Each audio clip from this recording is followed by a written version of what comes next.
It is absolutely gorgeous looking. I've watched it like several times now because I was like, I love Nice. this. Yeah. There we Yeah, go. I need to take a look at it. I've been recommended it by so many people. It's really good.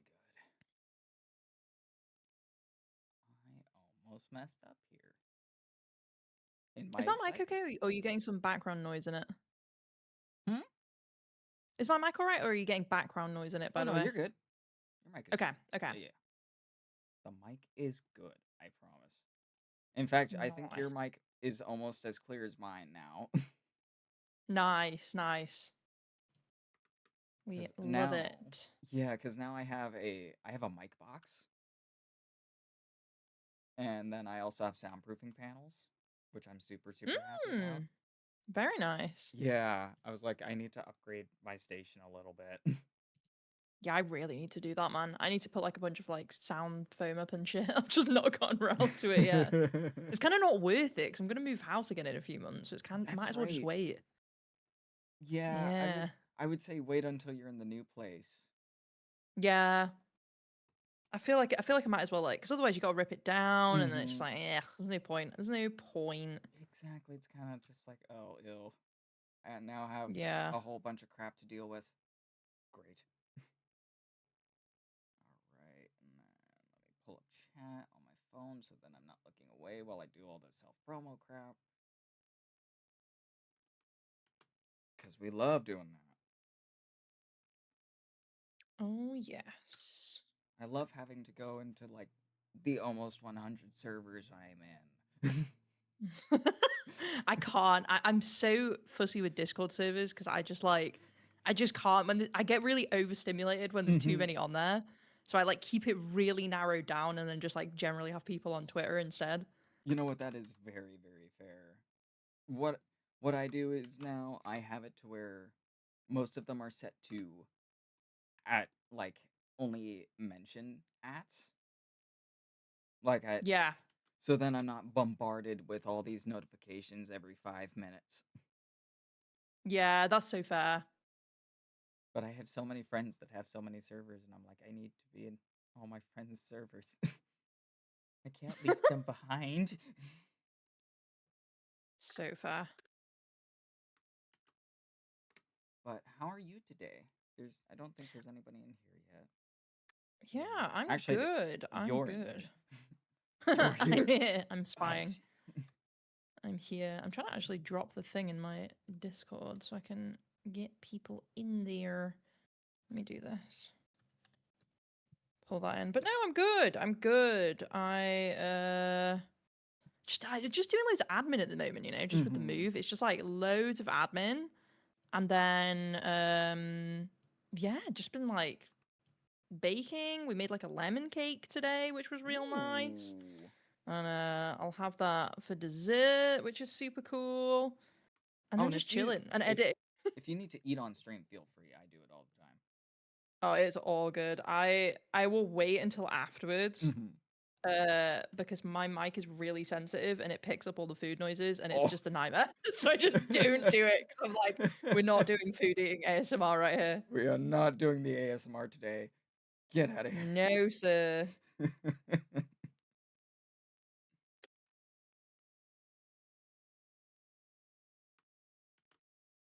And I hope Okay, here we everybody go. who is in chat right now, besides Moody, is enjoying the wonderful vibes of the gorillas.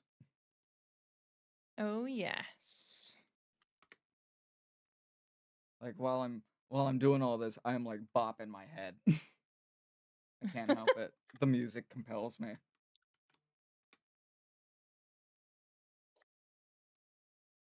Also, far in advance, before anybody pulls that redeem on me to embarrass me, I do have a singing redeem, so somebody may redeem that. Okay, okay. And you will get to hear firsthand Hug Wizard karaoke. They either love to redeem that to genuinely hear my voice, or they do it to mess with me. There's no in between there.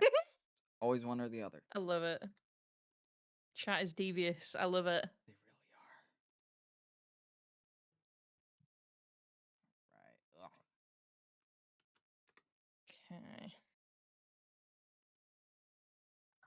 I'm so glad I was able to get the models working the way I want them to. Yeah, it looks like it's worked out so good.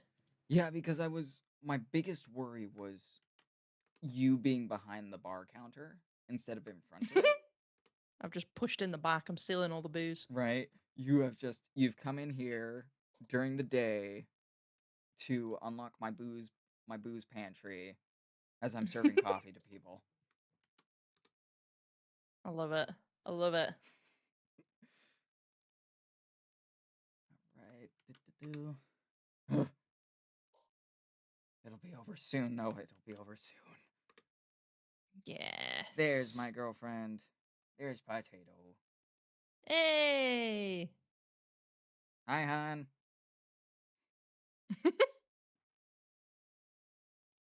She's always. Wait, are you doing a subathon at the minute? I am doing a sub/donathon. Yeah. Oh hell yeah! Mm-hmm. Oh, that's so exciting. Yeah, I'm not going to be doing it for the podcast episodes, just because So fair. I think that would be Yeah, kind of it's like cheesy. super distracting sometimes, Yeah, isn't it? and it's also kind of Oh, cheatsy, fair. you know? Okay, okay. I don't know. I feel like it's kind of a cheat to do that. You think? Maybe. I think if Maybe. like I'm not advertising it, like the subathon donathon thing, I feel like it's kind of cheating to Hmm. turn it on and be like, "Yeah, I'm doing a subathon donathon that I didn't tell you about." Fair. That's fair. That is fair. Yeah, I know. That is fair. I'm very persnickety about that, especially because I'm like, I feel like I should promote it more, but I don't want to seem like I'm greedy and want your money. Nah, Yeah. honestly, it's fine. People understand. People understand. I when I like started out, I was always like so nervous about stuff like Hmm. that. And then I just kind of realized that at the end of the day, if like people are able to support you and they want to support you, they will. Yeah. And I don't, I think the like perception of people feeling pressured into supporting you is like less of a thing than it's like made out to be, if you know what I mean. Because there's like this Yeah. huge, like, you'll see on Twitter a lot, right? Where people are like, oh no, like I don't want to ask for this, or like you will see people on there who are like kind of greedy about it Yeah. and are like, I really need money for XYZ, and it's then like the next week they've got like a brand new model and you're like, what? It's like, Like what wait, happened? this isn't what you said you were going to do. What? Yeah, exactly, exactly. And I think that's the thing. Like, as long as you're like honest and open about it and transparent, then it's Yeah. like, I don't think it's a problem. I think it's when people aren't transparent about what's going Hmm. on, and then it like kind of comes out that they're being a bit like shady with what they're doing. That it's like a problem, right? People Yeah. people are intelligent. People can tell, right? Yeah. Oh People can yeah, tell. definitely. Like mine is to fund the rest of my 2.0 model, and Yeah, there you go. There you go. I do have it as a tracker. Like Yeah. in some of the other scenes, you'll see it. I don't think I Oh, have it in the nice. Yap Zone because I generally try to keep away from like advertising it there because Yeah. it's just about the yaps and the vibes, you know. It's just Yeah. there for the Yeah. vibes. Yeah. I don't want people distracted with like, oh, there's like there's like a money counter. What's that for? Ugh, Yeah. What's this? what's this shit? Huh? What are you doing? So fair. I mean, if people do give during this, I will keep it on the timer. Yeah. Obviously, I'm not gonna be like, no, I'm pe- I'm I'm giving that back to you Take because it it's not the away. right time. All right, let's see. Let me go to intermission. It's gonna look weird. This will be a Vale. What's up, Vale? Hey! I think I remember you Let's from a go. Moody Hello. stream. I'm Let's pretty go. sure. Let's go. Let's go. So we're just gonna give people a few minutes to filter in, and they can look at our beautiful, beautiful models. Lovely. We love it. We love it. Hello, hello. What's up, dude? Welcome in to the Cafe of the Void. Hello. And Good to see you. we do have a special friend with us. We will get into all the introductions and stuff in a few minutes once we get a few more people in here and we're not yapping about random crap. Listen, yapping about random crap, it's the it's the foundation of a lot of yapping is on Twitch. It Trust, is it trust. is the modus operandi. Mm-hmm. And then for We those of love you it. who are new, you can collect your daily hugs. I have that. Love Come in those. here. Get your daily hugs in. Jeez, we already Yeah, have I 12 should do people. that. What? Let's go. I want my hugs. There we go. There's your hugs. Hell yeah. 1,080 Yes. hugs. What? That's so many. I'm here for the SCP Foundation. Might have to redact it. Excellent. Yes, yes, we love it. We love it. And if you guys love what you see already, feel free to follow. I'm all over the place. And of course, once I introduce my lovely guest here, yes, you go do hot exhausted mom shit, hun. Hell yeah. She is Hell the yeah. mother of two. They are not mine. They're from a previous relationship, but they are We young and love sweet. it. Thank you so much, Resident Evil 4. Are you serious? Specifically the Resident Evil 4 one. Specifically Resi 4, Leon. It's not. Not the new one, but the new one's hot. Wait, are you going to update your name to the Requiem one? Because the Are new you? one's super hot. Yeah, are you? I need to know this now. I need this You information. got to do it. You gotta Do do it. it. Update it to the new one. Do it. Rename yourself. Do it. And now to I love it. entertain chat and everybody for a couple minutes. Impressions. I have one Impressions. I have one specific one in mind. Okay, Oh, you go for are? it. Okay, Go for you it. are. Okay. You Oh may yeah, love it. Good, good. Do it. Update it. Make a Hun, scene out of I don't mind. I know everybody's it. thirsting for the new Leon. I personally am not, but you know, that's because I don't really like men. What? And the thing is, it's so funny because I find like I was saying this the other day. I feel like so many people are Chris Redfield like Mm-hmm. lovers Oh or yeah. Leon lovers, but me personally, like before RE9, obviously, Mm-hmm. before that, I was like an Ethan lover because I was like, he's Really? great. He's just like a normal dude, right? So I like love watching him go through everything as just like some normal guy because Mm-hmm. it gets a bit tiring for me personally with like Chris Redfield, for example, because he's such like a trained, like I don't know what you Mm-hmm. call it, like a trained soldier or specialist or whatever. Yeah, he would be That like he would be a specialist. that's what I mean. There's not a lot new though, because like he goes in the situation, and you're like, "Yeah, he's prepared for it. You know what I mean? Yeah. Like he's trained in this. But then you get Ethan, and he's just like a regular dude, He's and just I some love. Joe.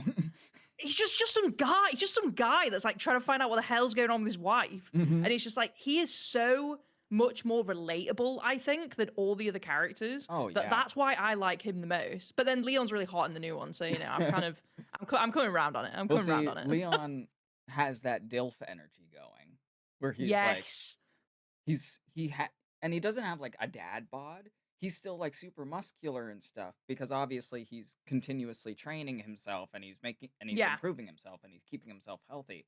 But like there's this DILF energy to him where Yeah, exactly. And he's he's not super over the dad top like. either, right? Yeah. Yeah. And he's super, Yeah, super yeah. dad like. Like, he doesn't show it on his face so much, but it's Yeah. the things that he does, like the actions that he takes are so Yeah. very dad coded, like with Yeah. grace. Where he's I just love like, it. I love it. he's just like, you are a small being. Here, take this gun that is almost Yeah. the size of your arm to Oh defend my yourself gosh. With one bullet as with well. What the one heck? single shot. Actually scandalous. Actually Full scandalous. scandal. And What a now meme. for this impression for you. I hope you recognize it because it Okay. is a famous cartoon character. Okay. Like Zoink Scoob, we gotta get out of here. I love it. I love a bit of Scoob. That's a good one. That's a good one. I love that, I man. have been training my Shaggy impression for years. Hell yeah. I love it. Dude, Scooby Doo, What's New Scooby Doo is like one of the best cartoons that was around growing up, man. Thank I you. loved it. The theme Thank song as you. well, Oh, there we banger. go. They did it. Yes, They let's did it. Let's go. go. Let's go. Hell yeah. Let's go, Hell boss. yeah. We're updated. We're modern now. I Right. love it. We are at the peak. We are at the pinnacle. It's perfect. It's beautiful. It's glorious. I love. Oh my gosh. The update we all needed. Oh yes. Oh yes. You finished RE9, right? I did think you just said the other recently. day. Yeah. Because you were streaming, and just as you ended stream, I beat the game. Just as you were finishing up your stream, I had beaten the game. It was amazing. It was amazingly Dude, the timed. timing, that's great. I didn't realize it was that close. Yeah, Oh it my was gosh. amazingly timed. Hell yeah. Hell yeah. Mm-hmm. Love that. Love that. Oh, wait, how long did it take you to complete it? Because I've heard it's quite a long game. So it's fairly long. It's for me, like, oh, somebody activated Monty Python.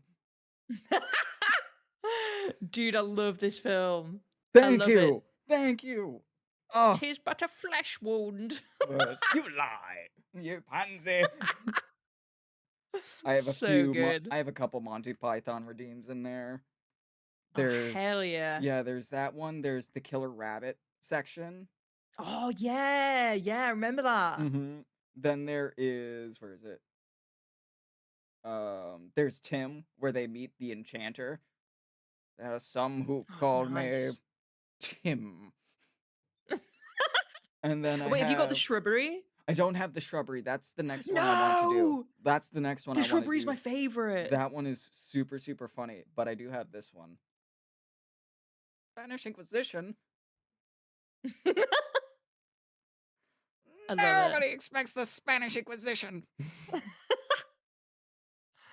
Monty love Python is like my literal humor.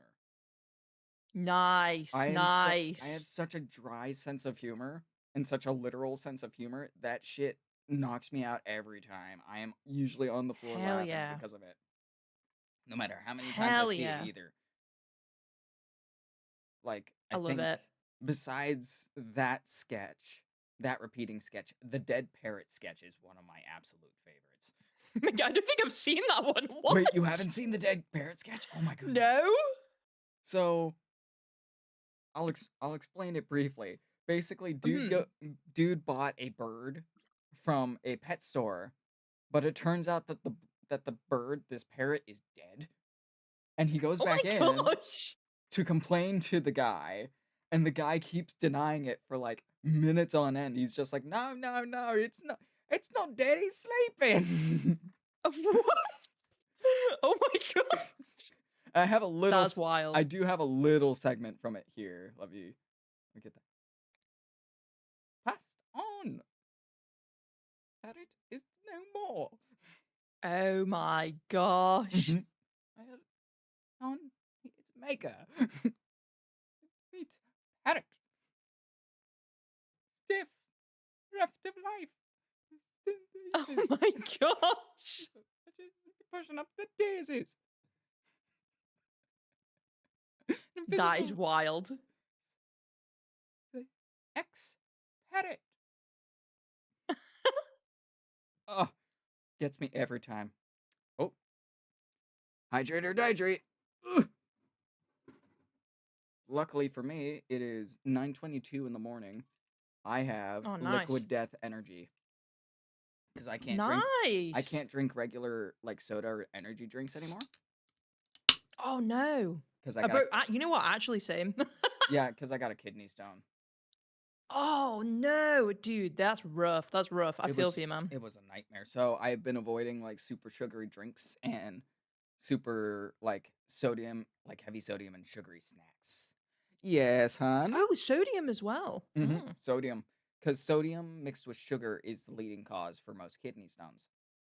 Really? I didn't know that. Oh my gosh. Onion, what's up, dude? Hey, Onion, welcome in. I loves you too. We're going to get started here in just a moment. My guest and I are just kind of yip-yapping. How's it going? It's going great, dude. I'm excited. I'm already like kind of in the zone. So I will let them introduce themselves once we get into the cafe proper. Hell yeah. I'm a mystery until then. Yes, You don't get to know. a mysterious woman, mysterious woman on the game. Who is she? Who Who does is she think she? she is? Who is this woman? All I will say is she is related to Acheron and the Styx. Mm-hmm. I have been doing my deep lore dives just for this moment. Oh, hell yeah. Right? Oh, Isn't thank she you. gorgeous? Isn't she lovely? I love this new model. I love it. Honestly, It's it's everything. so It's everything I was good. hoping for. It is so good. Like She's great. She's great. when you first showed it off, I was like, oh, Yes. Oh my god, I'm so glad. I'm so glad. I love it. I love it. I wanted exactly, something that babe. was a bit more cartoony. So it like it fits that Hmm. vibe very well, I think. No, I absolutely love it because I remember your old model, and I loved your old model. She was super Yeah. pretty, you know. But then you unveiled this one, and I was like, oh my goodness. Yeah, this one is like the old one. It's everything that I loved about the old one times two. So Hmm. it's like even more cartoony. We got like even more Greek inspired outfit. Like I love it. More coins everywhere. Yes, of More course, cool Onion. hair. Hell yes, let's go. Fine, I'll Been a introduce mechanic for myself. 8 years. Mm. Yeah, so Onion here, inconceivable, um, is running a PC business. He's been Oh, contact cool. What like oh you pre-build them. Yeah, yeah, yeah, yeah. pre-built PCs with with different VTubers and content creators like themes. Oh, Yeah. like the outer bit Yeah, of like them. the Oh my casing. god, that's so cool. Yeah, Oh my I'm gosh. once I get more art that I can monetize, I'm going to be doing that with Onion. I just have to get the That's so monetized cool. art first. You're playing Oh Resi my gosh, Requiem that's right now? awesome. Hell yeah, I just beat it not that long ago. No, oh wait, how far in are you? I'm still kind of near the beginning. Yeah, don't spoil it for Moody. Don't Yeah, no spoil it. spoilers, no spoilers. No Vague, spoilers, vague please. post.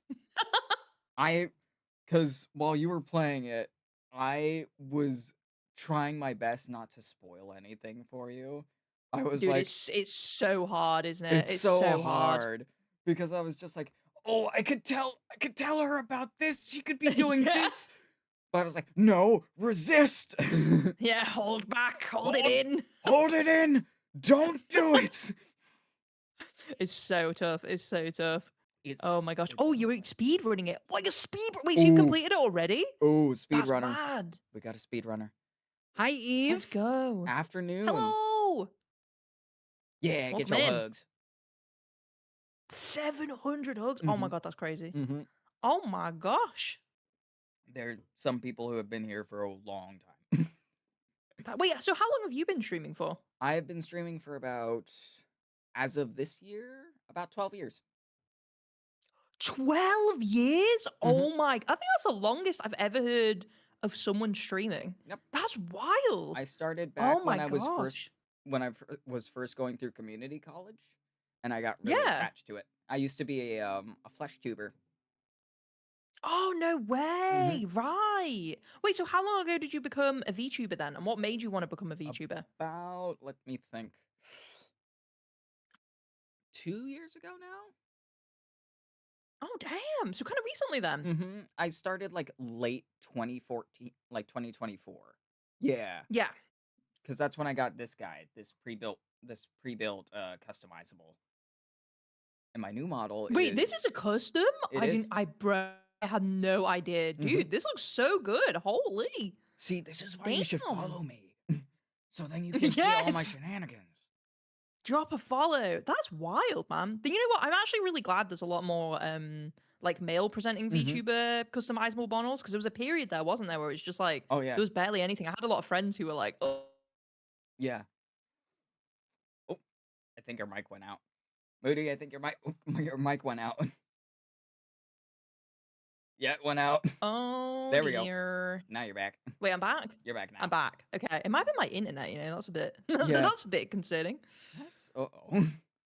But But no, I was gonna say, mhm. I was saying there's a long period of time where there weren't a lot of male customizable ones. I had a lot of friends who were like really like sad that they couldn't get one. So I'm glad that there's like a lot of cool ones now. Yeah, this particular one was done by a collaborative group.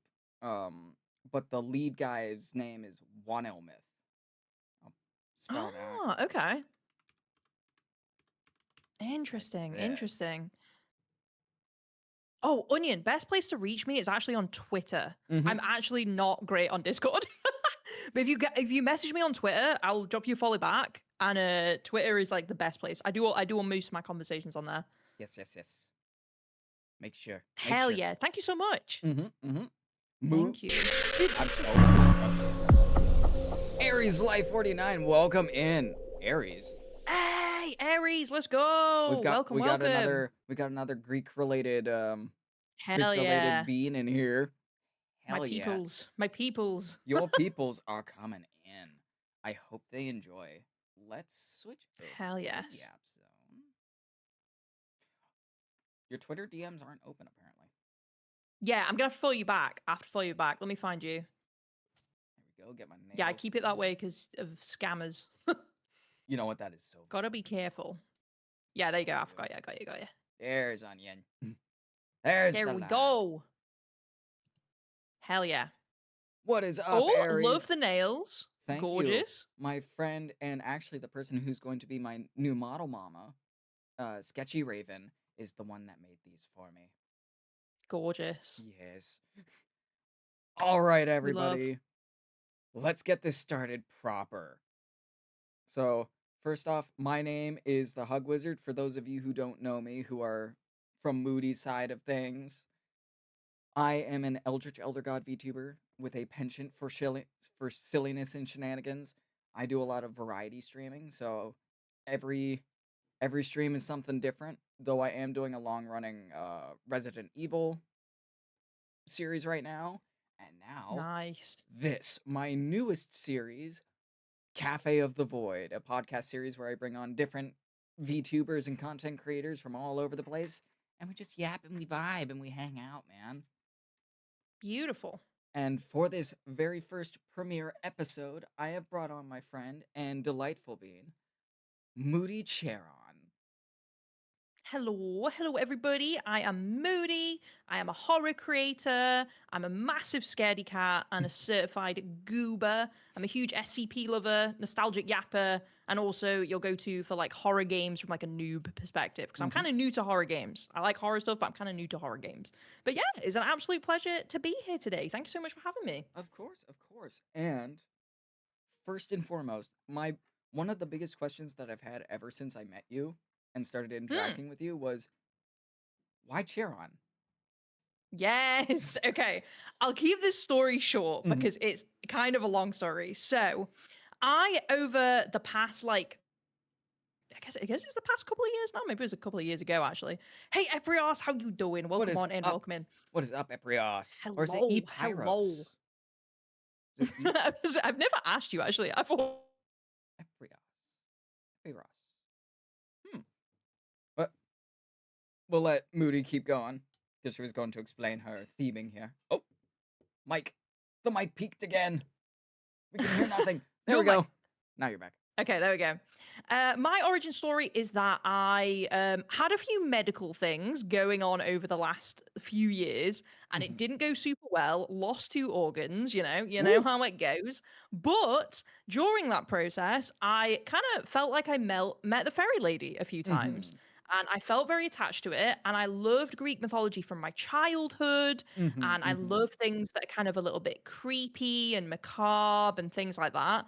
And I also have quite an affinity for like water and things like that. Oh, hell So yeah. it kind of all just came together. And I was like, it kind of works. It kind of works for me. So yeah, that's how I kind of ended up being Karen. You know what? I love it. Eprios. Okay. Oh no, I did get it. Oh yeah, but I am pronouncing it with Epiros. Epiros. Epiros. Epiros. There we go. Or Epiros. Eprios. Why do I keep calling you Eprios? You know what I think it's because it must be a pronunciation of something that I've heard in Greek before. My brain's just been like Eprios. I'm so sorry. Her Twitter or her Twitch is this. Moody Karen. Yes, it is this one right here. Boop. That's it. Thank you. Thank you so much. See, I'm one of those people that says Charon, No, that you know what's so funny, but I know right? that is technically Everyone wrong. says Charon or Charon, or like Charon or Charon. I've also heard some people call it Charon. Yeah, But what's really funny is when you look at the traditional way that a lot of Greek things were pronounced, it was actually probably pronounced Charon. But I Charon. like saying it Karen because I just think it's funny to be a Karen, basically. Yes, it's like the word heros. It's not gyro, it's Yes. heros. Yes. There we go. There we go. I love it. I love it. And I remember that fact, Ekiros. and I love that fact because I'm like, it's it's not a gyro, it's not a mechanical bit. It is Yes. food. Delicious. Delicious. Excellent. Thank I you, always hun. call that gyros, actually. I just realized I've been pronouncing that wrong probably my entire life. Everybody has. Everybody has. It's like learning how to pronounce axolotl, the proper way to pronounce it. It's Yes. axolotl. Okay, yeah, I've been doing that wrong as well. I just can't talk properly, okay? I have very bad pronunciation issues, and it's not going to get any better when I have to speak in German as well. That's right, you're learning German. Mm. So Oh yeah. for those of you new to Moody and her content, she's currently en route and in Germany Yes. to be living with her partner. Yeah. We're starting a new life over here. Got a Mhm. new Mhm. job lined up, all that. But it's in Germany and my German is lacking. So it's going to be a challenge. It's going to be a challenge. I'm ready for it though. I will say, cuz as somebody who is also currently learning German, Really? Wait, why are you learning German? just for fun. Oh, hell yeah. It's a good, you know what? It's a really good language to learn because it's Mhm. quite similar to English in some Yes. ways. See, exactly. It is easy to remember, and it's relatively easy to learn as an English speaker because it's very close. Yeah. Yeah. For sure. Oh, thank you so much, Resident Evil Leona. Thank you. Thank you. Appreciate you. No, I love it. I think it's there's a lot of things that are similar, and then there are some things that are really different. Like there's some things that you pronounce in German that are just impossible to Mhm. pronounce if you've like grown up speaking English. Like they Yep. have certain stuff that is just so difficult to like it's just not in our vocabulary, I guess, if you're like Yeah. British or American. But it's usually fine to kind of guess what things mean and some things sound similar to what they sound in English, so there's like a little bit of familiarity there. Yeah, That words are hard. that is true, hon. Words are very, very hard. Especially Oh English yeah, because big English time. is just a hodgepodge of different Yeah, I languages just all balled together into a nightmare exactly. thing. There's some words that mean different things depending on the context they're Mhm. in. The slang is horrendous to keep up with. It's Oh, it's a mess. It's a mess. it's you know what? It kind of reminds me of Japanese in a way. Cuz Oh, in really? Japanese, you have several words that sound very, very similar to each other, but they mean different things based off their pronunciation.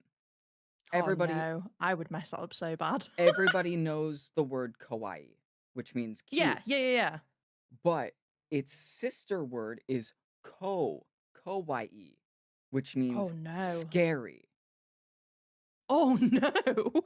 So you have two words that sound almost exactly the same and are spelled almost exactly the same, but they mean two different things. And if you say it wrong, if you say the one word you were trying to say wrong, it could sound like the other word. Oh no, that's a nightmare. That's a disaster waiting to happen. Hmm. It's like Oh geez, it's oh like where geez. and where. Yes. Which where do you think I'm talking about? Location. I always guess location first. Nope, I was thinking of where. No! No! See? Oh no. It's tough. It's too tough. It's too It's too tough, hard. man. Words are too hard. Words are too hard. Oh Hello, my Rui. gosh. Hello! Welcome in! Mommy? What? Excuse me? Who? ¿Por qué? I fucking love the lean. I think that's one of my favorite toggles of yours is the lean just like It's excuse so me. funny. You know, this isn't actually. So I guess you would call it a toggle, but this is actually Is I it just you? actually physically lean in to trigger that. Oh my goodness, I love it. Yeah, it's like motion control basically. It's so funny. Oh, that's I love it. amazing. I with the new model that I'm hoping for several fun toggles. What's up, Neo Cryptid? Oh hell yeah, let's go cryptids. Get 'em in. We love What's them. up, How you doing, dude? Neo? But with the new model that I'm getting, hi Lilac. One of the toggles is going to be similar to what you did earlier with the point. Oh, dude, the point. I love the point. The point's Yep, my favorite. It's very JoJo vibes. exactly. And I just want to be able to be like, if chat says something sus, I'm like, chat, I see you. I see you. What do you think you're doing? What are you What is doing? this? What How is this dare you? nonsense? What's going on, Neo? What's going on, Neo? How you doing today? Oh, can you guys tell that I'm tired and that it's really early for me? Wait, what time do you usually get up? How early have I made you get up compared to So usual? I usually get up around like 9:30, 10 o'clock. Oh, So okay, okay. couple hours earlier. Oh no. Oh Oh, no. it's fine. It's fine. I've done it before. Unacceptable. It's you know what? It's really funny because it's really hard to line up times usually with Hmm. people in your time zone for me because it's such a drastic difference. Like what time is it for me now? It's 5:30 p.m. So like Yeah. I thought when did we start? We started like 40 minutes ago. Hmm. But like usually I'd be in work at that point, right? So lining stuff up is like so difficult unless I like happen to have a free evening. So it's really good that I'm off at the minute. I Hun, love it. it's because I know you don't need me to be up as early. Doing good. Just coming by to see how it be going. Boyo and madam, nice lean in by the way. Caught me off guard. Clean. We love it. It's 12:40 for you, Oh my Aries. gosh. So you're 3 hours. 12:40. So you're 3 hours ahead of me, Aries. It's like Eastern time ish, right? I think. My Yeah. maths might be Eastern terrible. time would be 3 hours ahead of me because I'm in Pacific Standard or PST, which is always behind Ah, pretty much right. everybody. Which is why it's so hard to So fair. collaborate with me for so many Yeah. people. It always surprises me how much of a range in time zones they are, like in the US, because it's Hmm. not that different across Europe and we're all right next to each other. But it's Yeah. like so vast across the US. I just never think about it often. And then someone's like, oh, I've got like a 3 hour time difference. This other person on the other side of the US. And I'm like, what? Excuse me. What? Yeah, I didn't know this. I do suck at geography though, so Oh yeah, take yeah, it as you yeah. will. It's always fun trying to collab with people in the U.S. And it's so funny because I find it almost easier to collab with people in Europe because I'm like Really? at least you guys have like a consistent time zone difference with me most of the time. Yeah. Dragon, what is going on? Hello. This is Moody, Moody, Moody Killon, my Nice to friend, meet you. the fairy woman of the Styx and Acheron. Hell yes. Hell yes. See, I've been I'm doing here for all your afterlife boat needs. yes. She even But I has can't drive well. the ovals. She even Ah, has the yes, as ovals. accessories. I'm that scandalous. I just wear them as a jewelry. Call me a bottom because I'm under the. Oh no.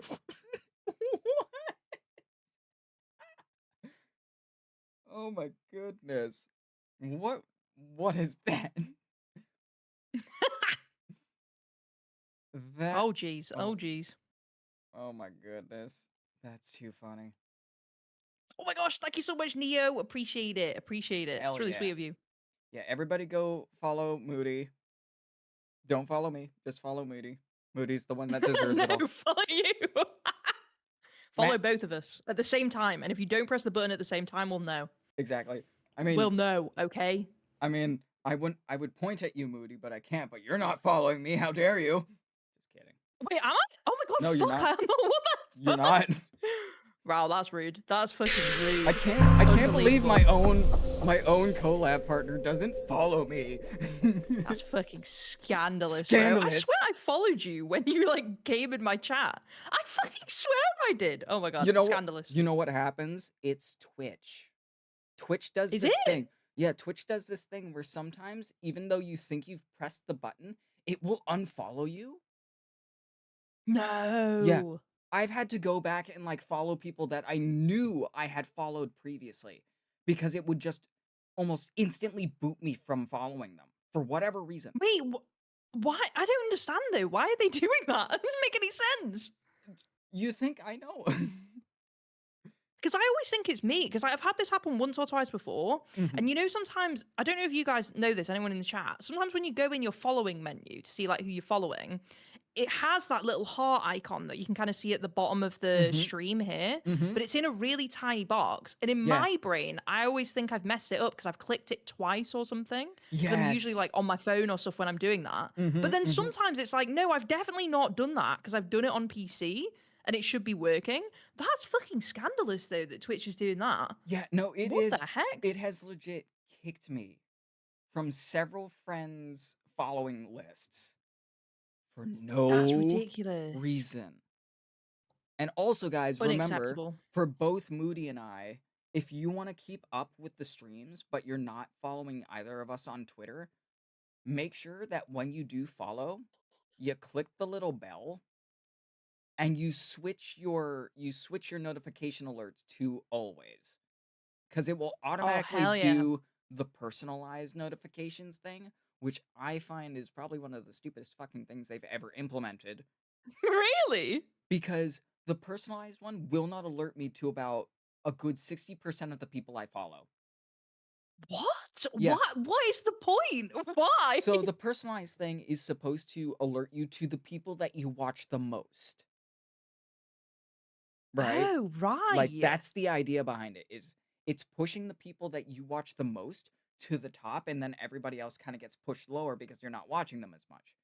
I hate this I because like guess. I want to be able to watch as many people as I can Yeah. and I want to be alerted to those things like even if I can't necessarily watch them at the time, I can at least know and I can like share their going live posts and everything. I'm just like Twitch, stop being fucking stupid for like 5 seconds.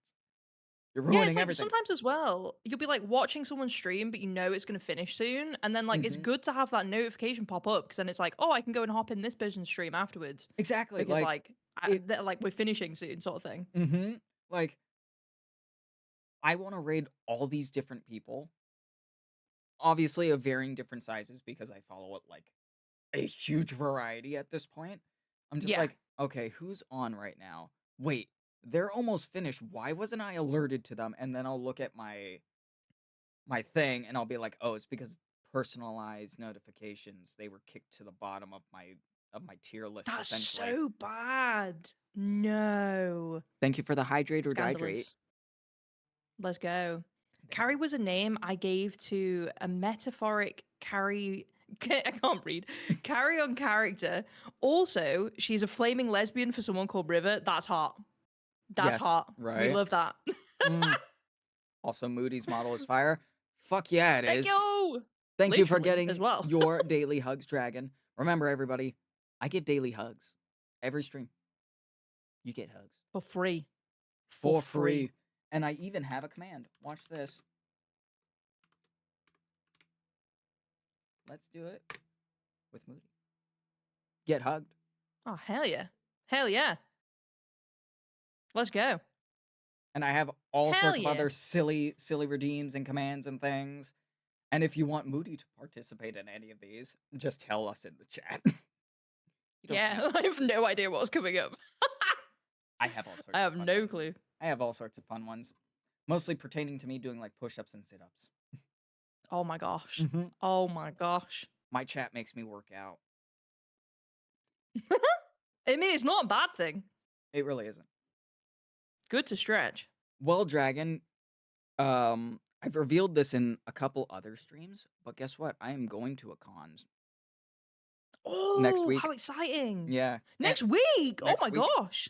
Anime Wait, which Vegas. con is that? Anime Anime Vegas. Vegas? hmm Oh, that's cool. That's cool. I'm going to be in my Hug Wizard getup, so all the servers that I'm in will get to see pictures of me. Oh, Oh, jumping jacks. heck yeah. They're making me do jumping jacks. Here we go. Do it. Do it. 2, 3, 4, 5, 6, 7, 8, That's so 9, fun though. I've never 10. been to a convention like whilst I've been VTubing. I've been as like a normie, like I just like a public normie gamer. I've been like in that context before, but never as like a creator. Yes, you can torture me, Dragon. If you have 3K points, fuck. Damn. By the end of this stream, Moody, I'm gonna be out of breath. I can already tell. I love it. I love it. Also, Neo out Oh here my gosh. using my Dune alert. I fucking love Dune. Have you seen Dune? Dude. Have you read Yeah, Dune? I love Dune. I tried. Wait, isn't there supposed to be a part 3 coming out this year? Or am I just making that up? It's either this year or next year. Oh, I want it to come out this year, man. Like, I love the newer like set of movies that they've been doing. They're so cool. So, I tried playing that game as well. Wait, have you played the game? I have not, but I've seen footage of it. It's kind of cool, but it's very like slow paced. It's like something that I can see yourself like logging on and off of like over the space of a month, if you know what I mean. Yeah. Rather than like a lock in kind of gaming session situation. You know what? That kind of makes sense given how Dune is. It is Yeah. It is a very slow story. Like, I've read the books. I watched the original movie from the 70s, and I'm super into the newer movies with Timothy Chalamet and Zendaya. Yeah. I am a They're so huge good. Dune nut. I have the Baron Harkonnen rant that he does in the original movie almost by heart at this point. Nice. He who controls the spice controls the universe, and I, Baron Harkonnen, will be the controller of the universe. Damn. It sounds like the British kind of. They control the spices. They control the spices.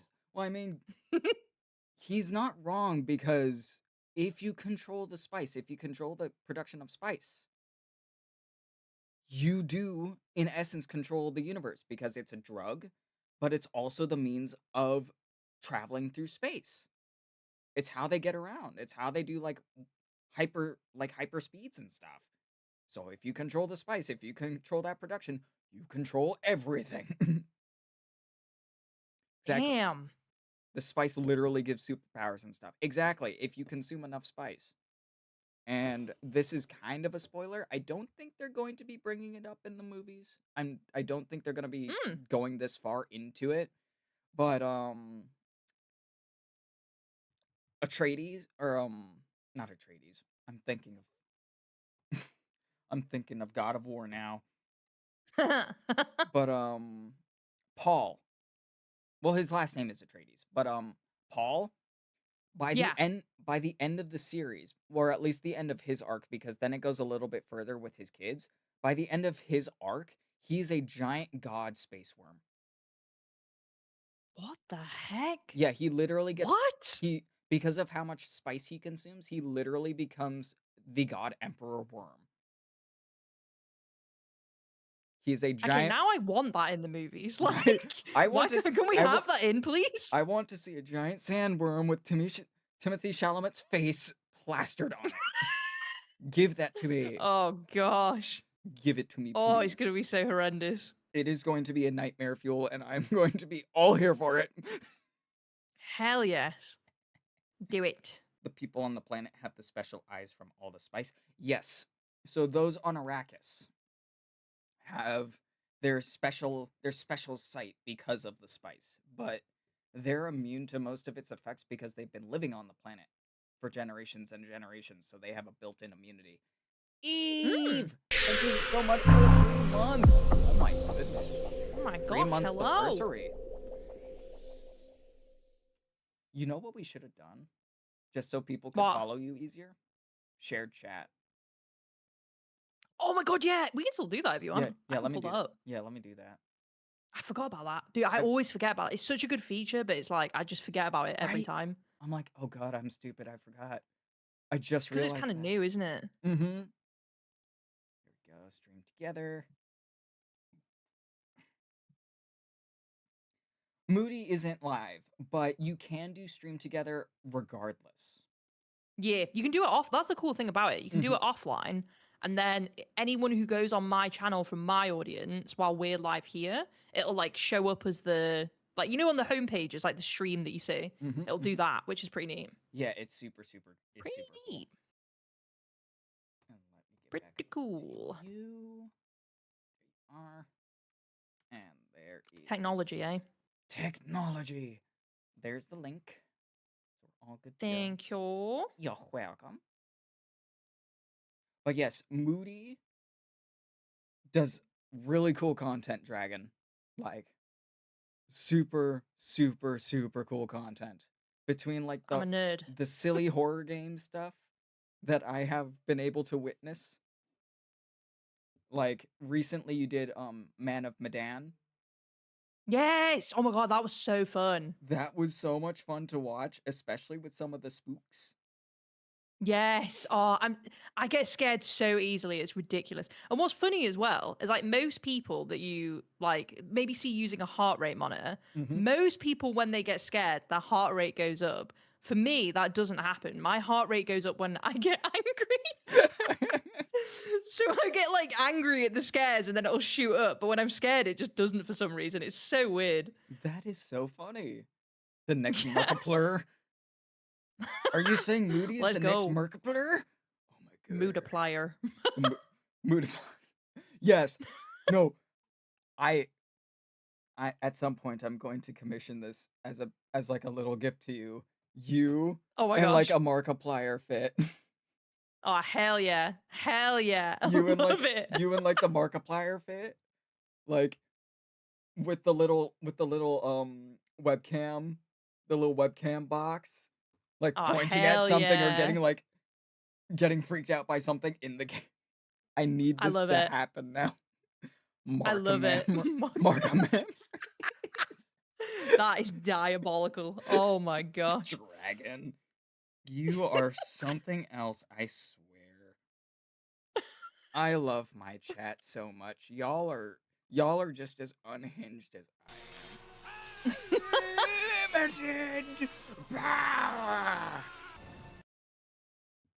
I see Neo's going through all the sound alerts that I have on there.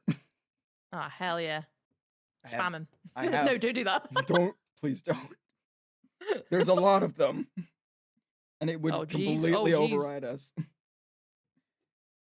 Like, I have that one. I have the father, the sleeper has awakened from the original Dune movie. Father! Father! The sleeper has awakened! I'm Moody, if you can't tell, I'm a huge nerd. Same. I feel like we're different flavors of nerd. I enjoy it. I don't know. I think we have a lot of crossover with our nerdiness. Because you and I, not who I am, you little shit. We fun to stay at the YMCA. We fun to stay at the YMCA. So it is not. They have everything. It's from for your mental enjoy. You can hang out with all the. It's from a YouTube series called The Chaotic Good Barbarian by Dungeon Soup. Oh. And it's basically about this unhinged psychotic, but psychotic for good barbarian that's just going around the realm fucking with monsters in horrible ways. I love it. I love it. Like that one, he was facing off against Dracula.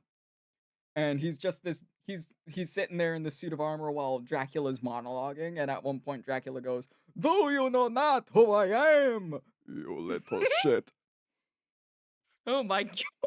Dude, this sounds amazing. I need to watch that. You need to watch I need to watch more internet tunes, man. Like, I'm so, like, Gore Cartoon Wise Network Dragon. TV coded. I need to get on the internet, man. I will send you a link to, because they have it in a compilation. The first season ended last year. So I'll send you the compilation of the first season. It's so fucking funny. There's a part where he's like dealing with a witch, and she has like this whole cauldron set up because she's trying to make a potion of immortality. And he lets her complete it. And this is where the chaotic good part comes in. He lets her complete it. And she's like, "Yeah, I'm immortal." And then he goes, "Good. I like my toys durable. Oh my gosh, damn. There he is. Yeah, This animation style is amazing. Forget my pet lizard. It reminds me, the animation style reminds me of a mix between Adventure Time and Flapjack. Like the misadventures of Oh, Flapjack. interesting. Because, like, the way, Interesting. like, the gums, like, when he's, like, really showing his face and you see his lips kind of part and then you see the gums and the really Yeah. fucked up teeth. I love that. I love that. Are links allowed? Yeah, you can put a link in here. We'll check it out. Oh, yeah. Hell yeah. I'm always down for people suggesting fun things. But yeah, the series is so fucking funny because like he lets this witch finish her potion of immortality, and she's like, "Fuck yeah, I'm immortal now," and he goes, "Good, I like my playthings durable." Oh, Oh, here it is. that is scandalous.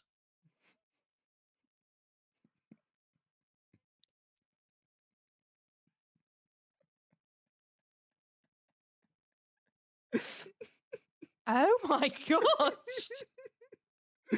Oh my gosh. Just the most Reminds me unhinged of Meat stuff. Canyon. Oh yeah, I see that. Oh, Meat Canyon. Yes. Yes, yes, I yes. see I that. love Meat Canyon.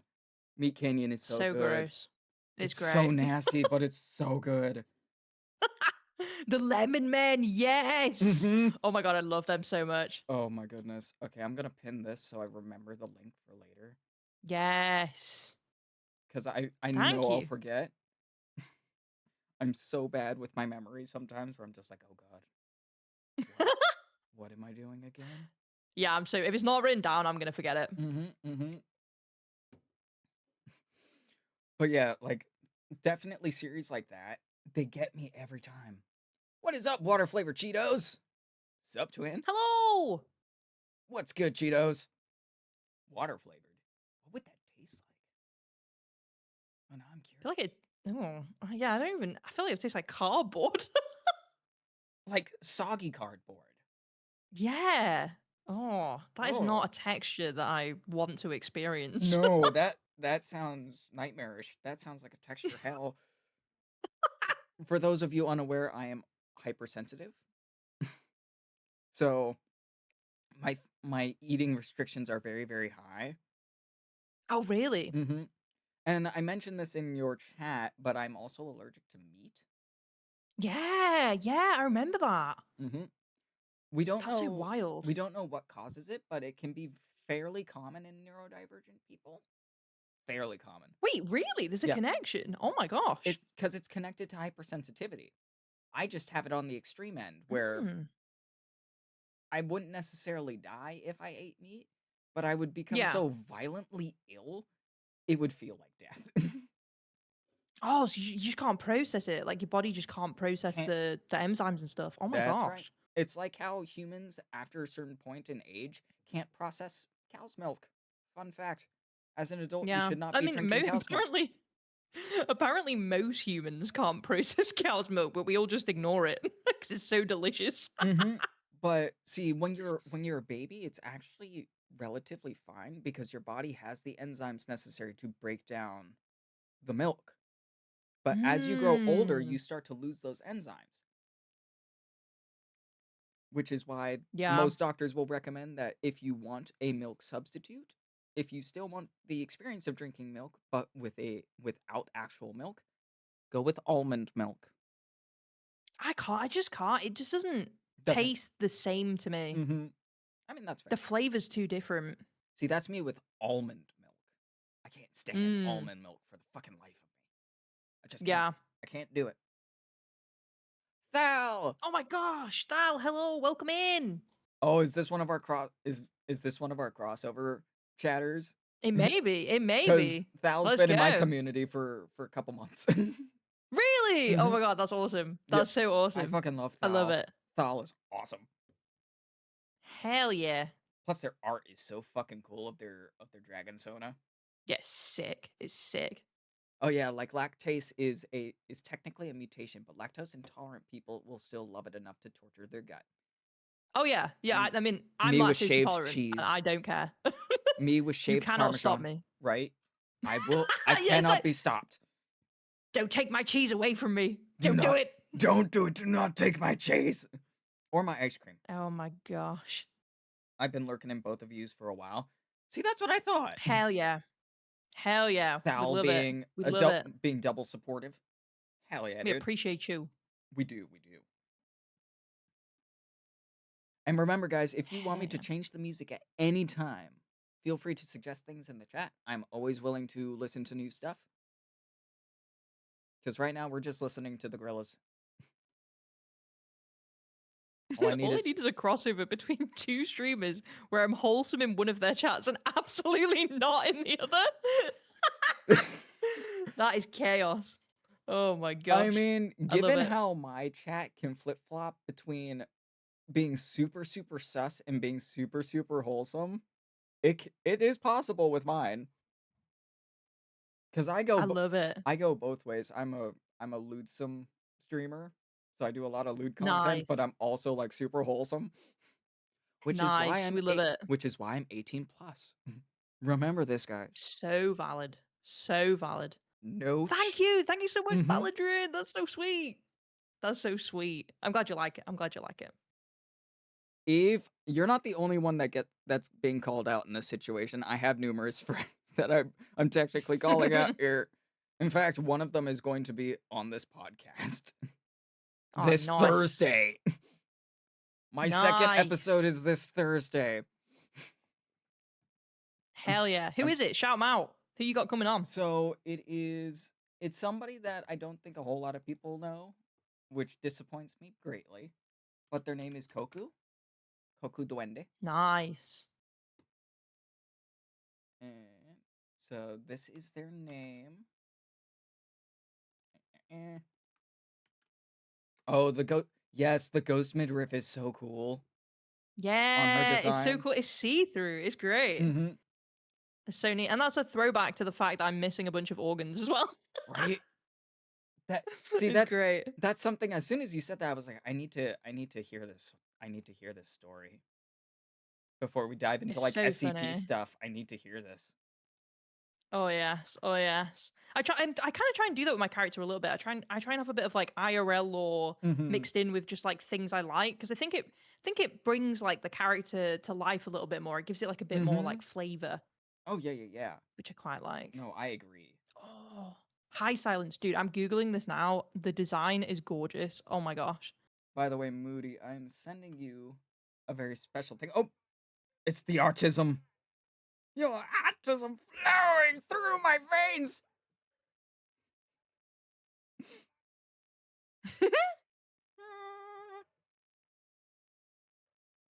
Can one hypothetically boop your spine? I guess you could. How would you get in there? I don't know actually. You technically Yeah. could. Like it's got liquidy in there. What is the properties of your midriff there? So it is actually like a jelly kind of type substance. Okay. Bit like ambrosia-esque, I guess, is like the Ooh, closest okay. thing. So almost like but it's like a ambrosia, jelly-like substance. like kind of like ectoplasm. Yeah, a little bit. Yeah, Mhm. yeah. So you can kind of like reach through it and like touch the inside, I guess. But you might Mhm. get a bit icky on the way. Gotcha. Hypothetically, I think that works. You love the hair and the hat? Yes. The big hat people came out in full force when I launched this design. I love a big hat. Mhm. I'm here for the drama. Literally, Moody has a redeem where you can make the hat bigger. Yeah, you can make it ridiculously bigger. I can make it smaller and bigger. It's amazing. Here's it a bit bigger. And then it goes a bit bigger again. And then even bigger than that. Look at this. And then now it's just ridiculous. I'm being swallowed. I'm being swallowed by the Let me hat. get rid of it. There we go. Also, Moody, I sent you something in our DMs. Oh, hell yeah. Let me take a look. You're getting a sneak peek at things to come. Exciting. Let me have a look. Pull this up. Holy hat! Exactly. Woo. This is cool. Wait, I saw this. You posted this on Twitter, right? Yep, but I didn't post what is being revised about it. Take a look at the revisions. That's going to be the first image. Let me see. Wait, there we go. Oh, that's Mm-hmm. sick. Mm-hmm. Dude, that's cool. Mm-hmm. That is so cool. Oh my, I'm hyped for that. It's gonna be so much fun. Oh no, Hell yeah. the model froze. Wait, my one or your one? Yours. Oh, there he goes. Now it's back. Yeah, it kind of does that when I tab out sometimes. It's like, no, you don't get to wiggle around. I'm a one screen Andy. If I try and go on another screen, it's like, no. No, What not are you allowed. doing? Stop flipping between them. You're not allowed. It's like one of those it's like one of those really stereotypical like Bobby policemen. It's like, no, Yeah. no, you stop that right now. You stop that. I'm gonna knock you Oh on. my gosh. Moody stares into your soul. Exactly. I mean, What's in there? she does have the peeper. She does have the one Mm-hmm. visible peeper that can like really look into you. Be back soon? No worries. All right. Let's go in a little bit. Right. Now on to the main event, and one of the reasons I was super excited to have Moody on the channel. Yeah. SCPs. We love. We are going to be talking SCPs because Yes. Moody, you put me into a hyperfixation rabbit hole with SCPs. Yes, I'm so glad. I'm so glad. And I have a few that I've really come to like invest myself in. Nice, And nice. I know you have some that you are partial to. And then Yes. after we talk about our favorites, we'll just discuss it in general and how much fun it is. Hell yeah. So I'm so down. Yeah, so I'm gonna reveal my first one to you. It's Do it. SCP-163, which is a This one sounds safe familiar. class one. This one it's an alien, basically. Oh yeah, I'm new to this one. Tell me Yeah. about it. Tell me about it. So it is a sapient organism of extraterrestrial origin. When standing, it is about 2 meters tall and about 1.5 Damn. meters wide. The bulk of its body is suspended about 50 centimeters off the ground. It's roughly Ooh. cylindrical with a circular mouth at the bottom. And what is essentially the head at the very top with 8 three-jointed legs arranged in kind of a radial sense around it.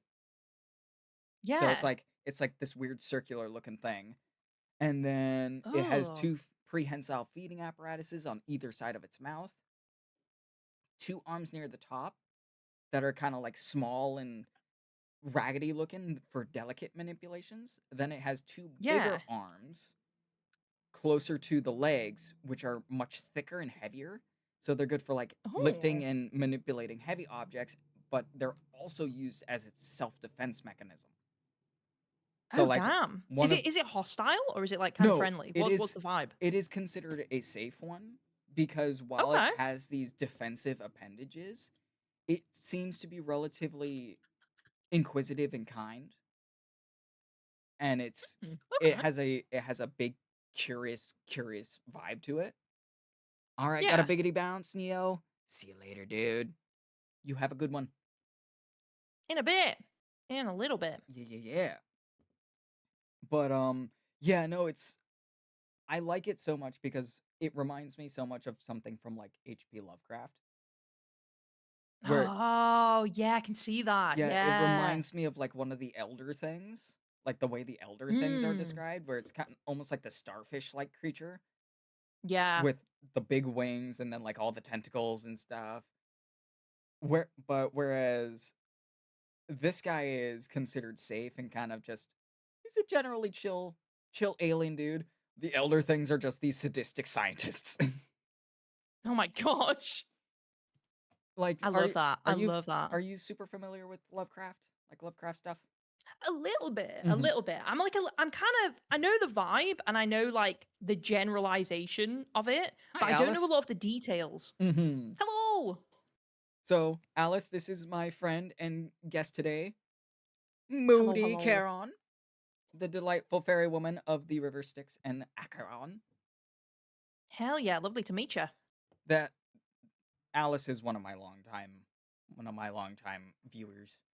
Here, Bean. Oh, hell yeah. Everybody We go love that. follow Moody. Do it. Do it Oh my now. gosh. Do it now. No! Yes. Follow the hug wizard. No! Don't! I'm not deserving. Right?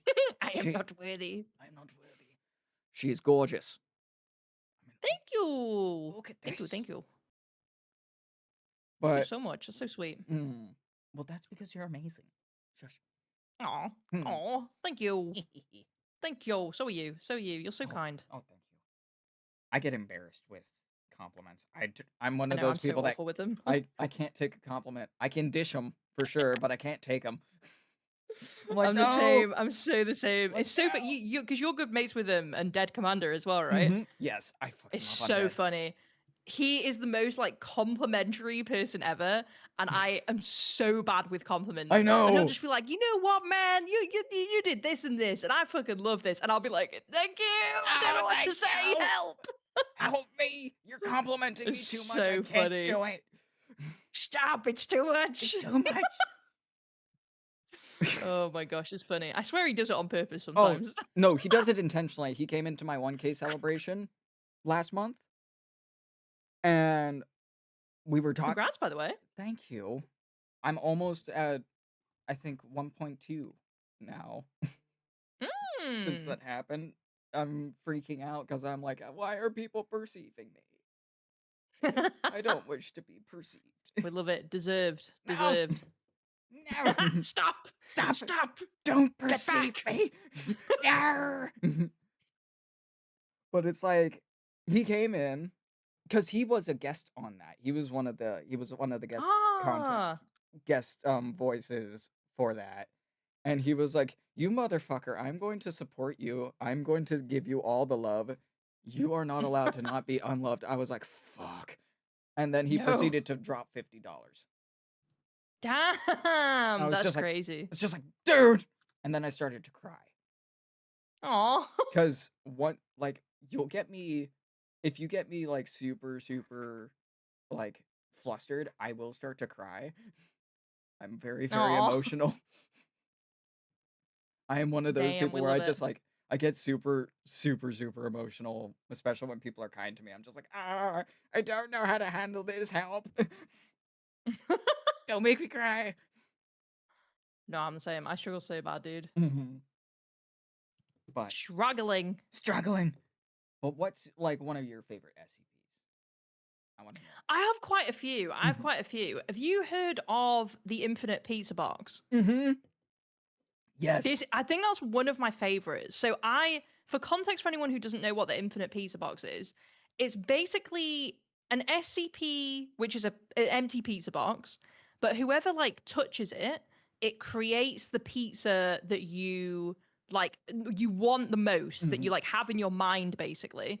And I think it's one of the coolest SCPs because it's just so funny. Like listening or reading to that SCP story, it's just a huge list of people that interact with the pizza box and like what pizza they get. It's great. Yeah. It's so fun. It's so fun. It's a cool save class one because it's Yeah. just like it does not have any sort of like negativity associated with it. Because like Yeah, even with exactly.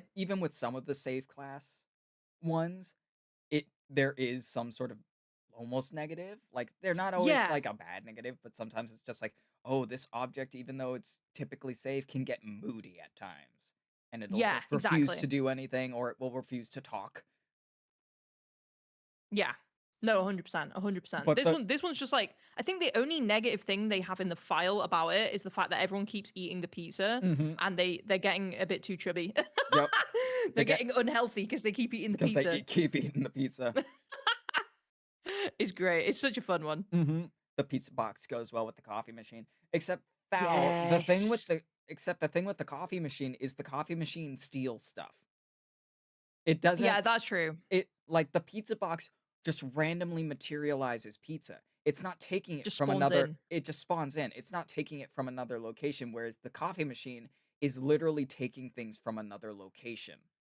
Yeah. So it's And essentially I feel stealing like it. you can't use the pizza box for bad really, but you Yeah. can use the coffee machine for bad. Like literally in the animation, because that was one of the first ones that I saw from you. because I was Oh, really? I was lurking in that stream when you did the coffee machine. Oh, I yes. was peeking in Yes, there, that was a good one. and the amount of damage you can do with that coffee machine Yeah. is intense. Like the fact that by the end they had literally stolen somebody's brain matter and absorbed Right? it. It's so messed up. It's so messed up. It is It's just, so yeah, fucked. something about that one. I enjoy it because it's fun. I like a lot of the SCPs that like randomly generate things. Like, Hmm. I just find it interesting to see what comes up. Oh But yeah, I yeah, feel like that one has such a bad downside to it it that it's kind of has. just like, ooh, Yeah, it has such a negative to it. yeah. Where you're like, Oh, yeah. oh no, Yeah. oh That one's no. messed up. It Cup of is. Joe. Oh, no. Yeah, don't ask for a Oh, cup of Joe, because you might oh, actually end geez. up getting Joe or a Yeah. Joe. Don't know which part of Joe you're going to end up with. That's the It's scary bit. exactly. Is it just going to be like some of Joe's blood? Is it going to Yeah. be like an eyeball? Who knows? Oh, geez. Oh, geez. Oh jeez. I think my other favorite SCP is the Tides of War. Oh, that one's a really good one. I've Hmm. seen that one. For those of you who don't know what the Tides of War is, it is two SCPs Mm, together. It is this yeah. giant, like, dragon eel and a lobster, a giant lobster, that are in a constant cycle of fighting. Oh, Fox Destiny, Yeah. thank you so much for the raid! Welcome Hello! in, Welcome in, Raiders! Raiders! I am your host, the Hug Wizard. Today is the first episode of my new podcast, Cafe of the Void, here with my extra special and amazing guest, Moody Caron. Thank you. Lovely to meet you, everyone. Welcome in. Get cozy. Yeah, get cozy. If you need to raid and run, please do so. I know for some of you it is later in the day or even late in the evening because of time zones. Please get food, Mm, get water, go lay down, vibe out, man. But we're just love it. Look after yourself. exactly. A Himmel. I believe so. It is SCP 3700. Let me, because I have the Wait, I what's Hemel mean? I've never heard that so phrasing. Himmel is when it's essentially two SCPs mixed together. Oh, interesting. Yeah. I didn't know they said it like that. Mm-hmm. Interesting. Let me see if I can Hmm. get to the section that it's That's so cool. No, I love that one. That was one of the early ones that I watched actually, was in. Yeah, Tides of War. I really like it. because Moody turned me on to this one channel called Dr. Bob, which is all Yeah, we love about Dr. Bob. SCP stuff. And it's presented Yeah, almost he's in a fun. documentary sense. And I remember you mentioning in the episode how in one of your SCP deep dives where it was like, if you're watching this late at night and you're kind of like out of Yeah. it almost feels too real.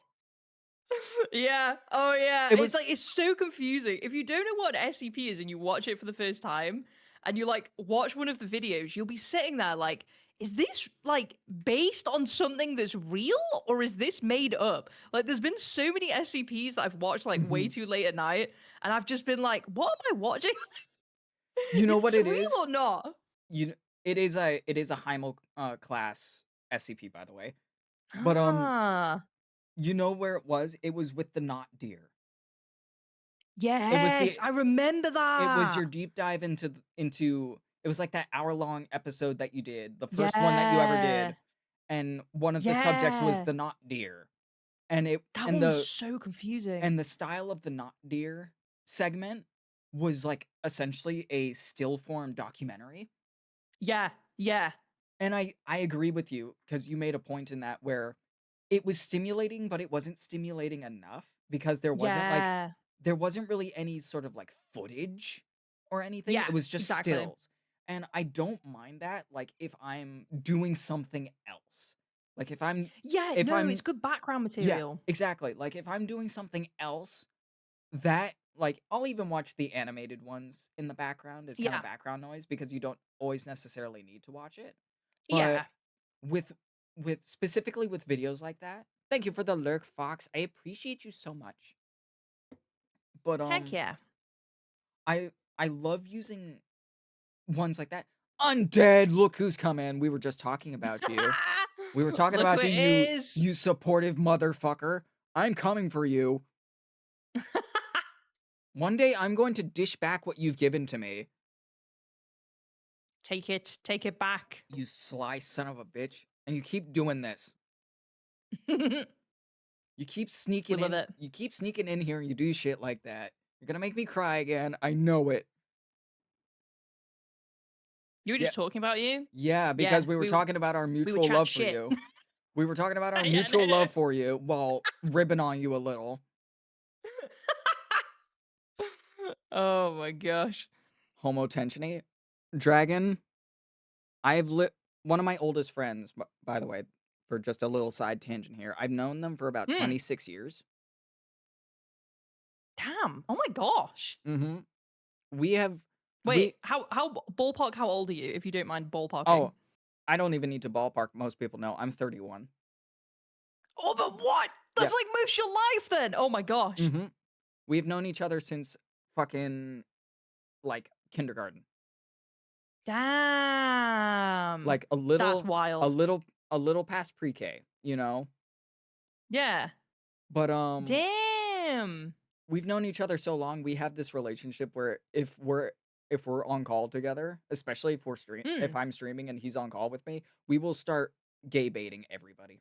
We'll talk about fucking Love each it. other. It's hilarious. It is hilarious to watch people be like, are they really like are they both bi? Is one of them gay? Are they both gay? What's happening here? Both of us are straight. Actually, I think Joseph might be bi. Bromance. The A bromance is bromance there. for the ages. I like homotension. Hypertension though? Nah. Exactly, Undead. One of those is Oh, fun, boy. the other is not so fun. The other is pain and suffering. Exactly. But No problem, Paladrim. Catch you in a little bit. yeah. Go Bye get for now. go get some works done. But with SCP 3700, Yeah. I fucking love this because it is these two SCPs locked in an eternal struggle with each other. A giant like eel squid and then a giant lobster. But the thing is, if the lobster wins, good things happen. Yeah. If the yeah. eel wins, bad shit happens. Yeah. So now the SCP Foundation is like helping the lobster win. Yeah. And they're like trying to, I think that's one of the cool things is that like they're actively trying to help the lobster win because like I think the way that they phrased it in the SCP is that the eel is getting like stronger over time. Yeah. And they don't really know like what to do about that. So they're just like kind of helping the lobster and Yeah. hoping for the best, really. Because the lobster seems to communicate with them and seems to be Yeah. friendly with human beings. Because they mentioned Yeah. in the episode, like it'll rise out of the water in front of the battleships, and it will do like this rhythmic clicking to signal that it's like, we're good guys, let's get this done. Let's beat the eel again. Let's beat back the eel. Well, Undead, They're rigging the fight. they are rigging the fight because if the eel wins, chaos tends to happen around the world. Like like weather maelstroms of chaos just seem to happen. But if the lobster wins, like good crops that year if you're growing crops, all these benefits seem to happen with the lobster. And then all these super negative things seem to happen when the eel wins. So they're kind of like, you know what? Let's help the lobster because the lobster seems friendly. Like it hasn't been going after the boats or humans, whereas the eel is like circling these circling the perimeter inside this group of islands, and it's attacking whatever comes through. They're also clearly making money off of rigging the fights as well. Oh yeah. Like clearly. Clearly there are bets going on. But does the eel's scaled power reset when it wins? No, and that's part of the problem with this constant struggle between the two, because it's eternal. They're both immortal creatures that get incapacitated, which regardless of which one wins, they both get incapacitated by the end and they dip back down into the ocean for like a period of I think 12 years or something. It happens every like 12 years. Yeah, there's like a window, isn't there? And then they'll come back up again eventually. Yeah. But the eel's scaled power continues to grow. So it never seems to reset the same way the lobster does. Mm. Like, the lobster seems to reset after every encounter. The eel does not. So it Yeah. continually gets stronger and stronger and stronger, which could be a metaphor for just, like, global warming and stuff, and how even though we're trying to fight it back and every so often we'll do something really good, Yeah. it's almost inevitable that it will That's win, actually a really good metaphor for that. I right? think you actually might have hit the nail on the head, actually. Right? That's Like, a really good metaphor for that. that's what I think it is, because every time the lobster wins, good things happen, like, Yeah. crops are bountiful, the weather is nice, all these really cool things. But when the Yeah. eel wins, everything goes to shit. It's like drought and stuff. Mhm. God, I think you've actually, I can't believe you've just big brained that on that level. You've enlightened me. I was That's like, crazy. this makes so much sense. It just makes so much Yeah. sense. Now, That's so what's cool. another one of your favorites? I really love. I think it's True Solitary Confinement. I think it's Mhm. called, Hey, and it's Wonka. SCP-2701. I love that one. You know of Yes. this one? Yes, because I watched the episode last night as a refresher to myself. Yes. That Yes. thing is This so it's fucked up. so it's so messed up. And I think what's so funny about it is it's like it's technically a safe class SCP, which like I which when you read it on paper, it's like there's nothing safe Yeah. about this. But also it's funny because it's the way they classify them. But I think that one's just so horrific because it's Mhm, like for mhm. context for people, it's basically a cell in like a really old prison Yeah, in this rural that prison. yeah, it's like proper rundown, but it basically has the ability to send people locked inside to, I guess, like a void of like It would sensory deprivation. be considered a pocket dimension. It basically Yeah, I guess so. because what you have to do is you don't just put the person in, like, you can put them in the cell Yeah, and they'll be fine. What triggers the event is you have to write down on the sheet that's attached to this prison cell, you write yeah, down a date and a time. yeah, Like, yeah, you could write it down for, like, a few minutes from the time that you put the person in, or it could be years, what yeah, have you. But basically, once you do these things, it triggers an event where the convict or whoever you're putting in basically gets sucked into this void, this pocket yeah, dimension where there is no sound, there it is pitch black, it is true sensory deprivation. It yeah, it is a yeah. it is a nightmare for the person that goes in. Yeah. And what's probably the most scariest thing about it is that the people inside like whatever this like pocket dimension is, Mhm. they experience time at like a drastically S- like slowed pace, Yeah. I guess it would be.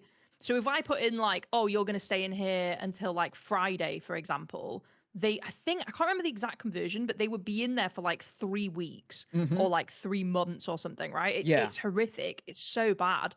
And I also think one of the weirdest and probably most interesting things about this SCP is the fact that when the time is up, like on that kind of like, they have like a little form that they have next to the Yep. cell. When the time is up on that cell that they've like written in, the person reappears back in the cell. Mhm. And I think that's the creepiest thing about it is like they'll come back and then you've just got a prisoner randomly in the cell Yeah. and like who's keeping track of that is the thing that I think's really messed up. Like if you put a bunch of people in with a bunch of like really late dates, like say you put someone in for like a year or something, Mhm. who's keeping track? They're gonna come Yeah. back and they're just gonna pop up randomly. I think that's like one of the creepiest bits about it. And It's see, so weird. It's such a creepy one. what's so funny is in that same episode they do talk about the fact that the the warden before the entire prison was officially closed down had been putting Yeah. people in there and setting the date for like 100 years in the Yeah. future.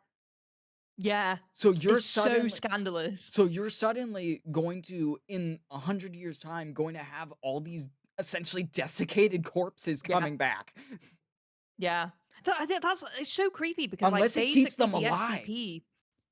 Well, that's the thing. I think it technically does, or it would, as long as they were like it was be within a human lifespan ish. You know what I Yeah. mean? Like some people live to like 110 or whatever. Yeah. So as long as it's like credibly within a human lifespan, they should still be alive when they get out. But like, you know, alive is subjective. Like their mind is just like mush at that point. Yeah, and see, Imagine being in like sensory deprivation for that long. Like you're just not dude, yourself anymore.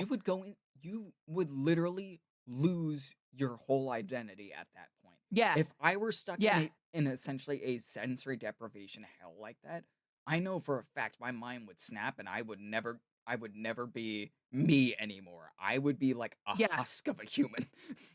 Exactly. I mean, have you ever been in like a sensory deprivation thing before? I tried it once. How did you find it? Like at first I found it really freaky, Hmm. and then I started to chill out a little bit. Okay. But I think what helped me chill out was the fact that I knew it was going to be temporary, Yeah. and the feeling of weightlessness kind of helped at first. Okay. Was it like one of the watery ones? Yeah, it was one of Yes. those water Okay. Okay. sensory deprivation like pod things. Yeah. I tried it for one of my birthdays a couple years back because they were Oh offering it damn. for free on New Year's because that's my birthday. Oh damn. Hell yeah. I'm a New Year's baby. Love that. But Hell yeah. it was super weird. Hmm. It was Yeah, I've never been in one because I always feel like I'd just freak out. See, that's what I thought too. You freak out at first. You're kind of like, "Oh God, what the fuck? What the fuck? What the fuck? Yeah. I am weightless, huh? Huh? Huh? Yeah. Huh?" And then you slowly kind of like relax yourself. I don't know what Yeah. it is about it that eventually relaxes you, but you just kind of like float there, and you're like, you know what? This isn't so bad. Okay. Okay. Maybe Yeah, I need to try it at some.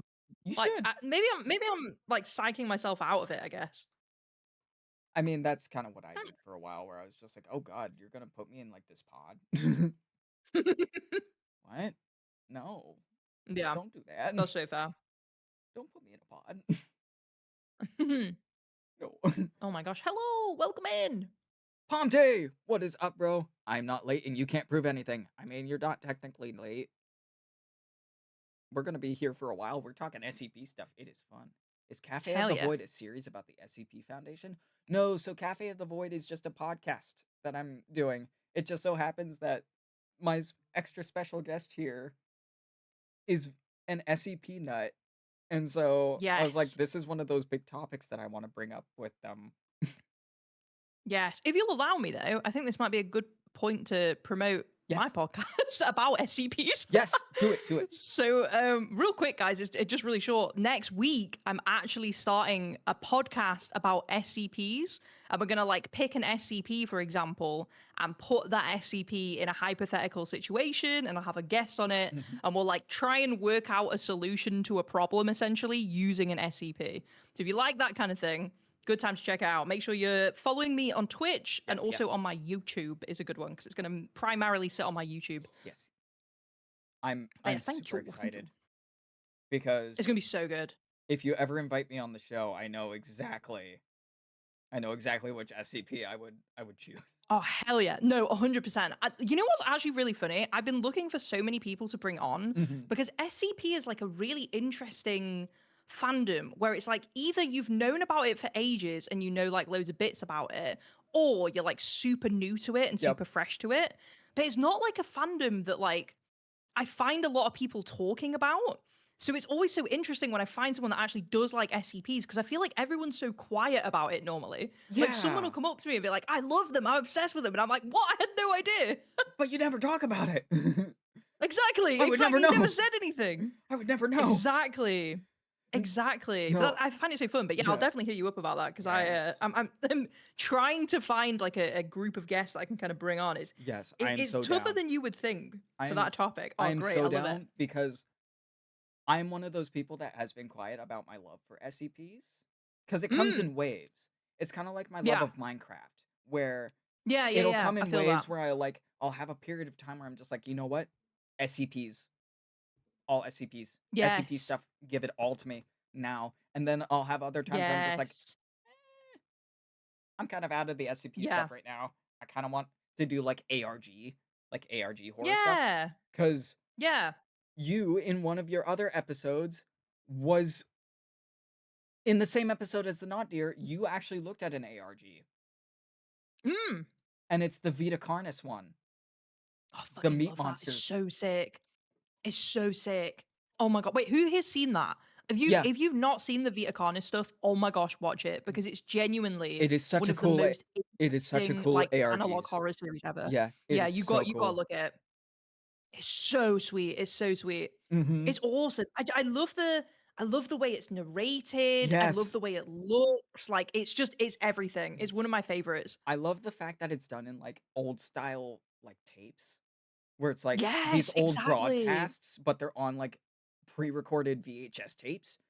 Yeah, I it feels like something you would watch in like you know when the teacher used to put like mm-hmm. a video in on like school, like a Exactly. school lesson. It feels Yeah, like yeah, yeah. that. Like a PSA, like one of those old PSA tapes Yes. where it was like I love the it. teacher would sit you down either in like a in like a hall, like one of those big talk Yeah. halls where they would do like Yeah. announcements and stuff, or they would have like all the classrooms at the same time watching this tape. Yes. It's so funny. In the UK, like, that's the style of video that you would watch if you had like a substitute teacher Yeah. in, right? No, You're like a substitute teacher and they're like, I can't be asked doing anything. And they it's the put same something like it's the that on. same It's thing great. here. Like Is it? you'd get a substitute teacher and they'd be like, "You know what? We're not going to follow the lesson plan for today. You guys are just going to Yes. I'm going to sit you guys down for like the hour and a half, 2 hours that we're here and you're going to just watch videos." Yes. Because I love it. I can't be fucking asked to actually go through with this lesson plan. I miss those days, man. I miss those I do days. too. Cuz Damn, they were like some of the best. it's very specifically like an 80s 90s child's experience, right? Yeah. Yeah. Oh yeah. Oh, for sure. For Cuz sure. if you were a student back in like the early 2000s when you were younger, like if you were young during the 2000s and 2010s, that is the experience you would have. I don't think Yeah. most kids nowadays would never have that experience. Yeah, I wonder, like, it's funny as well, because, like, back then it was when, what do you call those like, the old TVs that weren't Like digital? I can't remember what they were called. CRTVs. They're CRTVs. Yes! It was like they'd always wheel one of those out, Mhm. and it'd be like on a stand that had legs, and it was just so Yeah. nostalgic. Mhm. But, like, I wonder what that experience would be like in, like, a classroom today, because I feel like it would be, like, on a projector or something, right? It wouldn't be Yeah. the same vibe. It would It wouldn't be the not. same. Yeah, CRT TVs and Oh, VCRs. VCR. Yep. Yes, there we are. There we are. See, Eve, Mm. you, Moody, and I are of a very specific age range. Yeah. Because Eve is about 6.5, 7 years older than I am. Oh, really? Yeah. Okay, nice, nice. 'Cause Yeah, I'm 30 you're in our generation Yeah, then. because Eve is around 38 right now. Oh, Yeah. hell yeah. Hell yeah. Yeah, I'm 32. I'm 32. Yeah, so you're a year older than me. So you know you Eve and I are in that very specific 90s group, like 80s, 90s group of Yeah. kids that had all the fun things. And I talk about this a lot because it's something Dude, that those are the makes me so days. sad that kids will never Yeah. experience things like being able to go outside with your friends and Yeah. just walk around the neighborhood without fearing for your Yeah. very existence. You had Knock on your friend's door Yeah. randomly. Like, that was normal. Like, Exactly. you just go up and be like, hey, you want to come play? It's like, Exactly. what the fuck? Going to arcades, just being able to go to an arcade. Yes. Your parents would give you like 20, $30. You'd go to the local arcade and you just fuck around there for several hours. Going to Dude, you know that going to movie stores, like movie rental I was stores. gonna say, I'm so jealous of like the American culture of having arcades Mhm. because it is not like that in the UK. Like we Really? didn't have arcades when I grew up. They started popping up like when I was like in my 20s. They'd like Mhm. be around. But it's just something we never got in the UK, and I'm Oh. so jealous because I watched so many movies with like Mhm. American arcades in it, and I was so jealous, man. Like it looks like such a good time. Arcades are such a vibe. Yeah. And there's even an SCP that is, I believe, like a living arcade or something, and I'll bring that up. Really? Yeah, I'm pretty Oh sure my there's gosh, I like a need to living check out that one. arcade. You know what? Let me look it up. I'm gonna look it up real quick. That's wild. Working on a book, and I'll have an organization as a backdrop that could be called the SCP Foundation, but I don't intend to name it at any point. The Foundation will be used to explain certain events and why they have access to certain technologies and an understanding of their powers. Bro, that sounds Mm-hmm. sick. That sounds so cool. That is right up my street. I love stuff like that. No, that's the Living Legos, which is another really cool SCP. Oh, hell yeah. Oh, you know what? Living Legos? Yeah, Living Legos. Dude, that sounds great. Here it is. SCP-C100. It's a Euclid class SCP. Oh, damn. Okay. SCP-C100 is a bioelectric computer composed of an arcade cabinet and associated non-anomalous components. A set of living human organs consisting of a heart, set of lungs, and brain, and anomalous components used to connect the biomass to the rest of the computational system that has sustained heavy damage. Damn. Yeah, it's basically this living arcade machine, That's sick. and it has a very conservative stance on things, Oh, but what? it's almost all centered around the 1980s. Oh, damn. So Okay. it's like conservative talking points of the 1980s, like communism. Oh my gosh. So it's ranting and raving about the dangers of communism and the Soviet Union and like Oh my US gosh. counterculture. So it's basically this old man arcade machine that really just fucking hates communism. Oh my gosh. I love that. It's so fucking funny. I love it. Have you seen SCP-1880. Under Vegas? I've not seen Under Vegas. I've seen. Is it Unlondon? Which I think Under I'm Vegas. guessing sounds familiar to that, What does like it look like? the London UK version of it. But I've not heard of Under Vegas. Let me Bro, I need to see. check What that is out. Under Vegas SCP? SCP-7666, also known as Mm. is a city located in the fourth circle of hell. What? It is a mirror image of Las Vegas, Nevada, created from the density sin within Vegas. Oh my gosh. So it is Vegas manifested in hell. Oh my gosh. The city of Under Vegas is split into 7 districts or known as estates, each representing a cardinal sin with each estate being That's controlled by the wild. most powerful demon in hell in that area at that time, otherwise known as a pit boss. The fourth estate, or the money pit, is the largest of all the 7 estates, which is controlled by Baal, the pit boss of that estate. Damn. You know what? I feel like this kind of inspired Hell of a Boss. I can see that. I find it so fun. I think that's what's so fun about SCPs is sometimes you can really clearly see like a link where someone's taken Mhm. inspiration, right? It's all because it's open source. It's like people writing it. It's like Yeah. I think it's I don't know what you word it as, but it's like basically a collective forum, I guess you would say, where like people can submit stuff to go on the SCP wiki, basically. Yeah, it's User submitted, maybe is user the way of submitted phrasing it. is one way.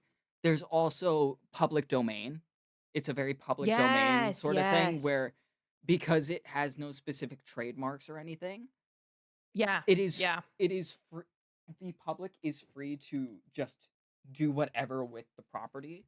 It's similar to Yeah. like the back rooms, which is very Yes. SCP adjacent. Yes. That isn't that why? Because I know a lot about film because I have a film degree, but I think it's part. A lot Aw, of the people thanks, hon. bring up the. A lot of people bring up the fact that they want like an SCP movie, right? Mhm. But like part of the problem with making an SCP movie is that they could never technically secure the rights to Yeah. make one because it's all like in the public domain. Exactly. It's why people are kind of worried about the Backrooms movie that's coming out. Oh yeah, I heard about this. I heard Yeah. about this. There's like essentially the guy who created the world and the universe of the Backrooms could technically trademark it. He doesn't. Oh really? Yeah, he So it's doesn't. one guy that did it. It's one guy that did it. He did it as an ARG series. Right. Kane Ah, Pixels, yeah. Kane Pixel. Yeah. Oh yeah, of course. Yeah, right. For some reason, I forgot that he was the one that made it. Yeah. Yeah, no, that makes sense. Yeah, literally he could trademark it. He said he won't and he doesn't want to. The problem Yeah. isn't so much with Kane. It's Mm. the movie studio. Because he's working Yeah. with A24 to make a movie for it Oh, that's coming out, I think, sometime this year. I didn't realize it was A24. That's Yeah. interesting.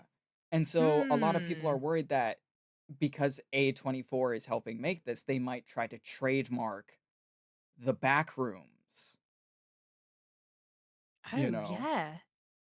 I guess they couldn't trademark the story of the back rooms They couldn't unless do they that. technically bought the rights off of Yeah. him for that, See which it they might have done to make the movie. It's and see tough. that's what's worrying folks is like, oh, Mm, did they buy it from him? Like, or does he still yeah. have full creative control? Like, what's happening here? And Yeah, that's a rough one. Although he does have, if I remember correctly, Kane Pixels has like a film and TV and like animation background, right? yes, he does.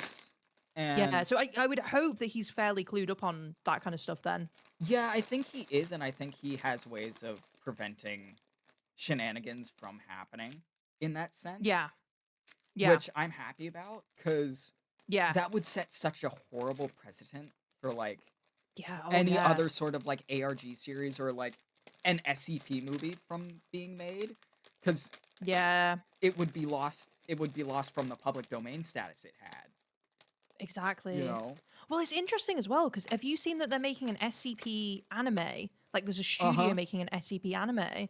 That I always find that one interesting as well because it's like, how are they dealing with Yeah, the with the rights for copyright. this? Mm-hmm. Yeah, they've not really said a lot on it, which is why I'm a bit like, I really wonder how this is going to go down. Yeah.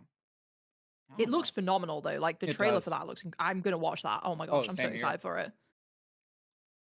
A witch! A A witch! witch! Who you calling a witch? What is this? She's Hey, a how's it witch! going? Ban her! She's a witch! Welcome in, welcome in. She turned me into a newt. Oh I got better. my god, I'm gonna spam my drink. Oh my gosh. Oh damn. No, it's gonna be cool. It's gonna be cool Yeah. though. I'm excited. I don't know when that anime is coming out actually, but I'm really excited for that. Yeah, if it's a Kickstarter, it could be a while, but Yeah, they I'm usually take like a few years, yeah. don't they? But I am super super curious about it because it looks like that trailer made it look really really fucking cool.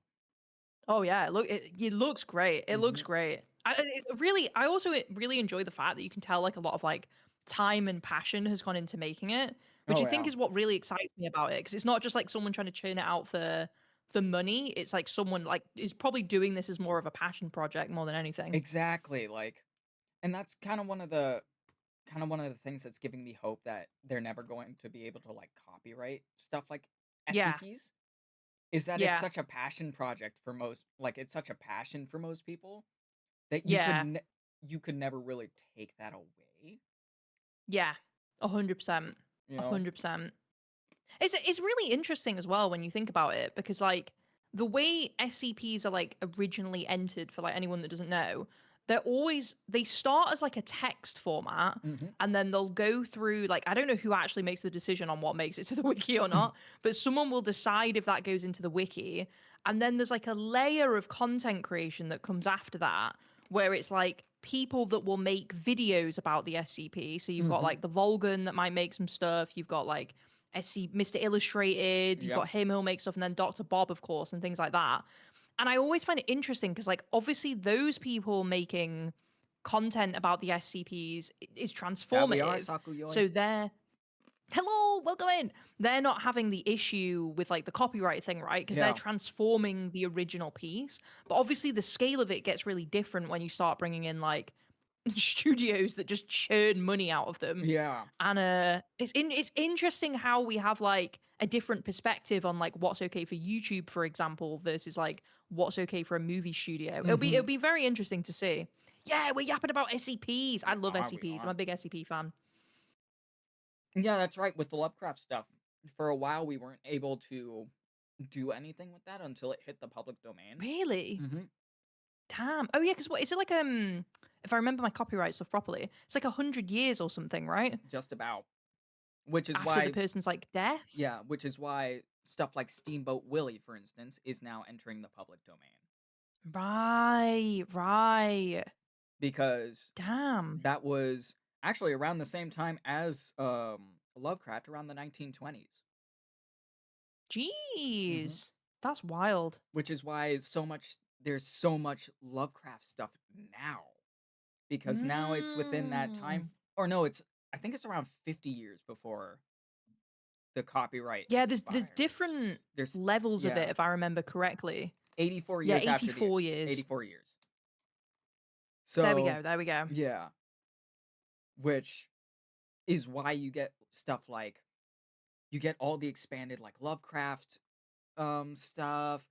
There are Yeah. movies being made based off Lovecraft's work now, which I'm really fucking happy about. My favorite being The Color Out of Space with Nicolas Cage. Oh, that's cool. That movie is basically like if you took the concept of John Carpenter's The Thing, but you centered it around a farm. Ooh. What? Yeah. I mean, I love Nicolas Cage, so I'm sold already. Yes. He's my guilty pleasure actor. I love watching his stuff. Oh, he's You he's know not you're even getting a performance every time. He's not even a guilty pleasure for me. He's just a pleasure. I fucking love that man. That I man love is it. amazing. He's great. But He's great. He's got such an insane amount of range as well. Oh, It's just wild. Like, have you seen Mandy? No, I haven't seen that one. Ooh. It's basically him getting revenge on a cult.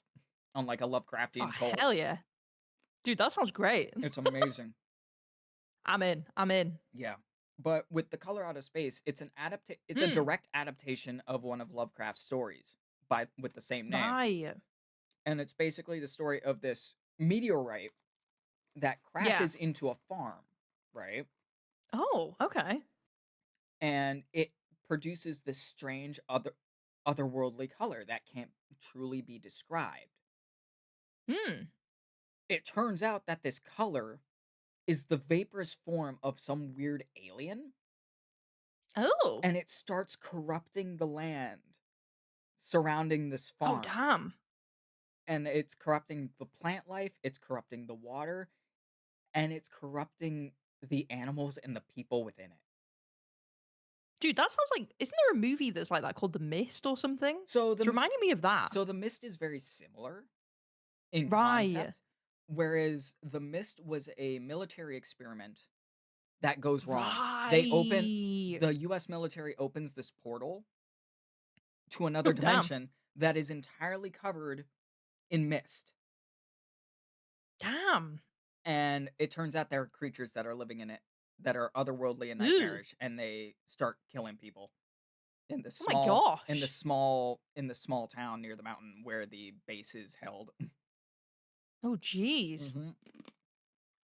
That's a Stephen King story too. Damn, Jim Carrey's your guilty pleasure. Jim Carrey's a vibe. I love it. He's having a bit of a resurgence at the moment. He is. Have you seen all this stuff about what was he at? He was at that film show, and there's so much drama around it, isn't there? Yeah. Where everyone thinks he was like replaced.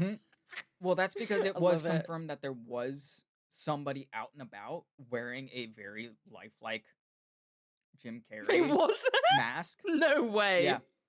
He got one of like those. I saw that someone tried to claim it. Yeah.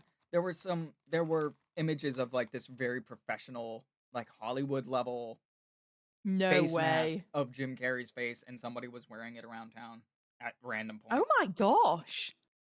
It was like all a marketing stunt though in the end, wasn't it? If I remember correctly. Pretty much. What film was it? Jim Carrey. I don't even He was doing a film. It was so weird. That was so fun. I just remember looking at it and everyone's being like, he's been replaced, it's the Illuminati, and I was like, this is so funny. Y'all are It just makes me Y'all laugh. are falling for the bait. They're doing this to I love it. And I love it. I love it. I just love when that's the conclusion that people jump to. Right? It's like, it couldn't be that he just aged a bit or he's doing something else. It's like, no, he's been replaced. They got his eye color wrong. And it's like, he's been replaced. It's not really him anymore. I love it. I love it. It's great. Oh my gosh. I got another SCP for you. I just remembered this. Oh, hell yeah. It is school retention. Ooh, what's this? I've not heard of this. So let me look it out because I forget its code name. SCP. I know, I always forget the codes of it, dude. I always remember the titles. I always forget the actual like numbers that go with it. Yeah. So it's SCP-026. An early one then. Yeah, it's one of the early ones. It's called After School Retention. Mm. And it's basically an entire school. The entire school is an SCP. And what happens Ooh, is that sounds terrible. you get locked inside and you start to notice that reality is getting warped. Like hallways seem to be Ooh. getting longer. Classrooms that you had passed by previously now are repeating over and over and over again. Oh, The I exit hate is that. gone, all this stuff. And occasionally, people that get trapped inside will fall unconscious and be transported into one of the classrooms. And they'll be, Wait, what's in the classroom though? well, see, that's the thing. There is nothing. Like, it's not active. Ooh. Like, there's no active, like, threat within this school. Ooh. It It's just like a seems, maze situation it then. just seems to be like this maze that it itself causes, and it will knock out whoever's in there and put them in like a stasis state, Ooh. and they'll be in one of these classrooms asleep, and in their dream they are in class, you know, I hate that. I hate that. and they're I don't essentially, need that. yeah, and they're essentially trapped in this time lock because it's been reported and it's been shown that students from like when the school first opened up who had gotten trapped in this after school retention were Mm. popping up as their student selves, even though they would have gone missing like in their 40s and 50s, right? They'll What? pop up as their younger selves when they were still in school, but by the time they pop up, it's they'll have been like 100 years old at that point. So a But few they've minutes, not but aged. they haven't aged until they're brought outside of the school. And then a few minutes Oh. after being taken outside of the school, they'll start to rapidly age into the age that they should have been. So like Oh, some that's people would have been like horrible. 112 years old. Oh, that's so horrible. Oh my Yeah, gosh. it is nightmarish. Oh. That's probably one of the SCPs that I would like to interact with the least. Mhm. I hate school, and Right. that sounds horrific stepping outside of it. Like, Right. damn. Oh, and then just aging. Imagine how that would feel on your Mhm. body. Like, aging that rapidly. Oh, And everything would get so crunchy. you want to know what sucks the most is people who have Mm. been trapped in there for years and years and years. They will have a moment of lucidity before they start to rapidly age and die. Oh, no. Oh, no. Mhm. That's just cruel. That's so cruel. And it's Oh, damn. what's even worse is like it is classified as a Euclid, right?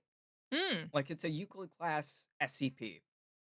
So it Yeah. is a threat, but it's such under such heavy lockdown at this point that they're not worried about the public getting in there. But imagine Mm. that. Imagine Interesting. you're just like this one of those kids that likes to go out to like abandoned buildings, for instance, Yeah. and likes to muck about in like an abandoned building, and suddenly you're trapped in like this endless nightmarish maze Oh, I hate that. I that could hate potentially that. that could through unknown forces potentially knock you out and trap you in an eternal dream Oh, hell no. where Hell no. each repeat of the cycle, because according to SCP agents who have been put through, like intentionally put through the process and have been taken Yeah. out like a few minutes later, they'll describe their they'll describe the dream as them in the classroom. Nobody's talking, Mm. nothing's happening. They can't get the attention of the teacher or the other students. They'll stand up and they'll try to exit, and they can't exit, obviously. Like the door is Oh, locked. no. And so they slowly start to No. realize that they're in a dream. And once they have the full Oh, realization, the cycle loops. So they're back in their chair, going through the same routine, but each time it that's happens, horrific. it takes them longer and longer and longer to realize they're in a dream. No. No. I hate that. Mhm. I hate that. I've had that happen to me like once IRL. Oh where no. I had a dream and I didn't know this at the time, Mm-hmm. where I woke up and I went about my day. So I like had my breakfast. Yeah. I like got on the bus and traveled into work, did my whole day of work, got home in the evening, and then was like playing on my computer. And then a cat showed up in my house, and I was like, I don't have a cat. Oh And then I no. realized I was in a dream, and I was like, this is horrendous. I've Oh, just no. like lived through my entire day, and now I have to go and do this all over again.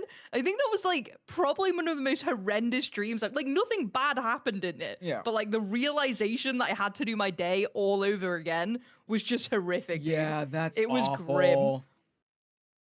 It was grim. It was proper Matrixy now that I'm realizing. Because isn't it a black cat in the Matrix that they see that makes Yes. them realize that they're like in it? Yeah, I just realized I probably watched the Matrix before that happened. You know what? That's probably what happened. Damn it. That was horrendous though. That oh god, do not recommend. 0 out of 10 would not recommend. Right. Now we are Have going you ever had that or like anything like Yes, that? Sorry. I've had experiences like that before. Oh, I hate so it. horrific. I hate it. We're going to take a short break, everybody. So get up, stretch, do all the things you need to do, maybe get a snack.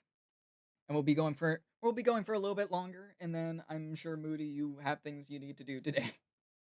Yeah, I'm gonna get some food soon, man. I'm hungry. Yeah. So we'll go for like probably another like half an hour or something. Okay. And then from there, of course, we will say goodbye for the time being, and I will see you in other places. I'll poke you every Sounds so often. good. Hell yeah. But for now, we're just going to take a quick break. Oop, that's the wrong one. And go to the bathroom, get some snacks, do all the things, all right? Lovely.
All right. Hell yeah. We are back. We are back. We are back. Did everybody get a good stretch in? Did you get your snackies? What Good. snacks did everyone get? Yeah. Tell us.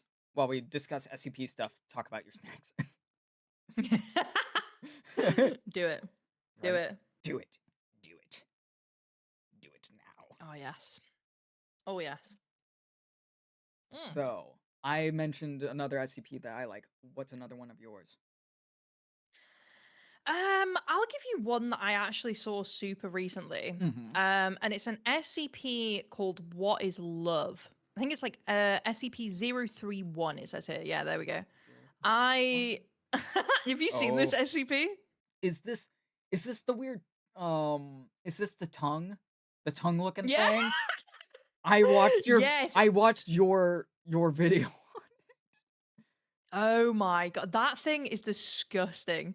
It's like a how do I even describe what it is? It's like a giant tongue bologna sausage situation. I don't even know what it is.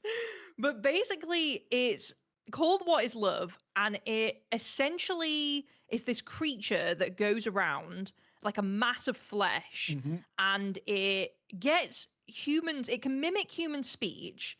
And it can like make a human fall in love with it, I guess is the best way of put it. But the way it does that is it makes the human perceive it as someone that they deeply loved in the past. So this can actually get like really nasty because it can be like the one who got away, but it can go all the way back down to like a deceased like husband, or like a deceased wife, like some horrendous stuff like Yeah. that. Like someone who you really didn't get on with and ended up having a messy breakup with. Like it can turn into that, right? So it's like a very like parasitic, like emotional nightmare SCP. It's horrible. And see, I hate it. Dr. Bob in the animation didn't go super deep into this. Yeah. Yeah. It was actually quite a light touch one. Yeah.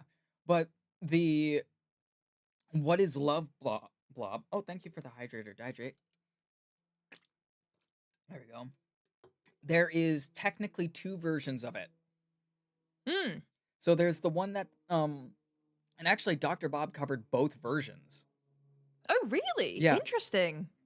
So there's the one that you're talking about, which is kind of like um this weird manipulator of people where it will Yeah. essentially go around to like different living places, disguise, Yeah. and through some, I guess, some sort of morphic field or psychic field, it Yeah, it's will like a psychic thing, I it think. will manipulate the brain of the person to make it look like they were somebody that you loved in the past.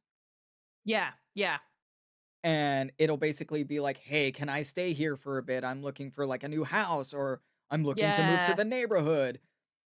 And like that version of What is Love is just kind of a dick. Like he's not actively Yeah. like Just an evil. asshole. He's just kind of a douchebag. Yeah.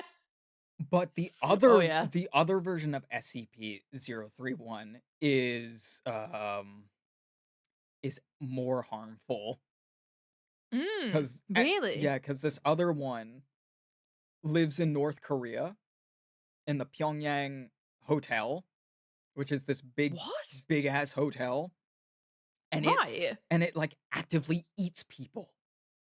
It What? consumes them. Yeah. Has it got the same name? Is it It's called What is Love? it's not called What is Love, but it does But it's SCP-031. yeah, but it's classified as another Oh. instance of SCP-031 because it Oh has the my same gosh. basic description of Yeah. like this amorphous pink blob creature. Ew. But whereas the What is Love version is kind of docile for the most part. It's just kind of a Yeah. dick bag. The one in the Ryugyong Hotel, sorry, not the Pyongyang. Mm. The Ryugyong Hotel, which is a real hotel in North Korea. It's this big Right. ostentatious pyramid-looking triangle building. Yeah. It stalks the hall of that building, Wait, what? and as it turns out, it's the little amorphous blob creatures are only a part of it. it turns out it's like this whole system that is in the upper areas of this hotel. Ew. So like the SCP will have to go in there and like burn tentacles in the vents from Oh, what the from heck? what seems to be a larger mass at the very top of the building. Oh. Yeah, it's nuts. So like Ew. Yeah, that's so weird. it's so gross. But the one that you're describing is just this kind of almost dude bro douchebag Yeah. who just goes around to different people and manipulates their brains to Yeah. basically get free lodging for a while, and then it moves on and does it to another person, I love and it that. just keeps moving on and on and on, and it looks like this giant tongue. That's crazy. Literally living rent free in people's heads. Oh, thank you, Wonka. Right? That is wild. And it's caused like altercations with multiple women, especially Yeah. because it will like manipulate these poor women into believing they're like their boyfriends or their Yeah. or like their deceased husbands and stuff. And then they'll start Yeah. and then they'll get into fights because they're like, no, it was this, and no, it was this, and blah blah blah. It's like, Yeah. oh, this is so fucked. Yeah. That is, Oh yeah. it's so messed up. I love it though. I love it. It's devious. It's very It's devious. devious. And for those of you who are wondering, I keep mentioning this. Moody on her YouTube channel, you should go subscribe to it like now. Hell yeah. Does has cut down the SCP portions of her streams because at the beginning of pretty much every stream that I've been to so Yeah. far, you do an opening segment chronicling a different SCP. Yeah. And so what Moody Oh, yeah. does is she'll cut that piece during editing and make it a short form YouTube video. And there's a whole playlist, Yeah. so you can see them all in one go. Yeah, it's fun. It's fun. We do like a little fun thing as well where we near the beginning of the SCP, we try and predict like what the Mhm. SCP will be. I Yeah. love it. It's so people are so you know what I find so amazing is that people are so smart and Mhm. creative with these. Like almost every single stream, I am shocked by someone's prediction or theory on like what the SCP could be. More of you Yeah. need to write SCPs. I know there's some people here that are saying they're writing them, but like I need to see more because people are so creative and intelligent with them. Yeah, we need more SCP content being put into the wiki, so then more animations can be Yes. made and bring these What are they SCPs up to to life. now? How many SCPs are there? I don't actually know. There I think someone told me is the other day they're in the 4,000s, I think. they are in the 9,000s now. What? Yeah, we're at 9,999. That is Almost wild. 10,000 chronicled SCPs. No way. Undead, I want to see you write an SCP. Do it. I Do need it. to see this. It better be Dungeons and Dragons related in some way. It better be a TTRPG Yes. based SCP. I don't care if it's Oh my gosh, I don't that care would if be it's amazing. safe or if it's like a Keter class. I need this. Yes, do it. Do it. I need this I love it. in my life. Because you I writing love an it. SCP would be fucking amazing. Hell yeah. Hell yeah. We should you know what, Undead? We should do that for the next time we do like a chat plays D&D. We Yes. should do an SCP one. That'd be so fun. I want to join one of your D&D sessions. Yes, we do it. So Undead actually runs out. Undead does an amazing job Mhm. of running a lot of his own sessions on his own channel, where he has like a bunch of cool guests on. Yeah, I want to be a And, part of they one of look the one-shots. amazing. I want to be part of one Yes, of the they're one-shots. so sick. They're so sick. But what Undead's like done for me recently, which like I appreciate you hell a lot, brother. He will run a D&D session for mine and his chat, Mhm. where chat gets to play the characters in the story basically. That is so Yeah. cool. It's so sick. And like Undead will DM it and I'll act as like the vessel of chat. So they choose what's going on, Mhm. but I'll be like the person that says, we decide to do this after like chat's voted on something. It's so fun. And the stories are so amazing. Yeah, we did a camp one. We did a summer camp one. That one was so good. That sounds amazing. I kind of want to do this now, Undead. Yes. wanna Dude, try it was this. so sick. That sounds We like did it way for too much fun. charity. You know the VTuber Summer Slam? Yes. Yeah, we did it as part of that as like a little fundraising thing, and it did so well. Oh my gosh, it was such a fun time. That sounds super, super cool. Undead, you need to invite me to these things. I need to be a part of Well, these. to be fair, that's a tradition that we do. To be fair, but you do need to get on his D&D roundtable thing. That's so sick. Yes, I need They're to so be a part sick. of this because I fucking love D&D and I don't get to play it enough. Yes, it gets harder. Yeah, I did invite Undead. To be fair, Undead, you and I are it gonna does be get doing harder. D&D stuff. Now it's happening. You will not escape. You cannot run. We love it. We love it. Yes, No, it's so fun. I love it. We need to run a campaign at some point, like a short one-shot campaign at some point soon. Hell yeah. 'Cause Hell yeah. I need more D&D buddies. I have a few, but I need Yeah. more. Dude, it's so hard as an adult to get like D&D stuff set up, man. I I know that's know. like such a meme in the community, but like legitimately it But is see, though. it's so true. Why is it so difficult? Why? It's so hard, man. Undead, you know I'm always You going to know give what's you a heads up. Yeah, let's go. Let's go. Let's do it. Let's go. We'd love it. Also, Dragon is super into Yeah. it. Oh hell yeah, let's go. Yes. Because Dragon and This is a I good are going to be thing. building a campaign soon for one Oh of our really? yeah. We're going to be doing a module. We're going to be running a one-shot module with homebrew stuff mixed in there. Oh, that's cool. Like both DMing it. Mm-hmm. Oh, that's sick. I've never played a game with 2 DMs before. Co-DMing can be really, really cool, especially if one person isn't quite as confident of a DM.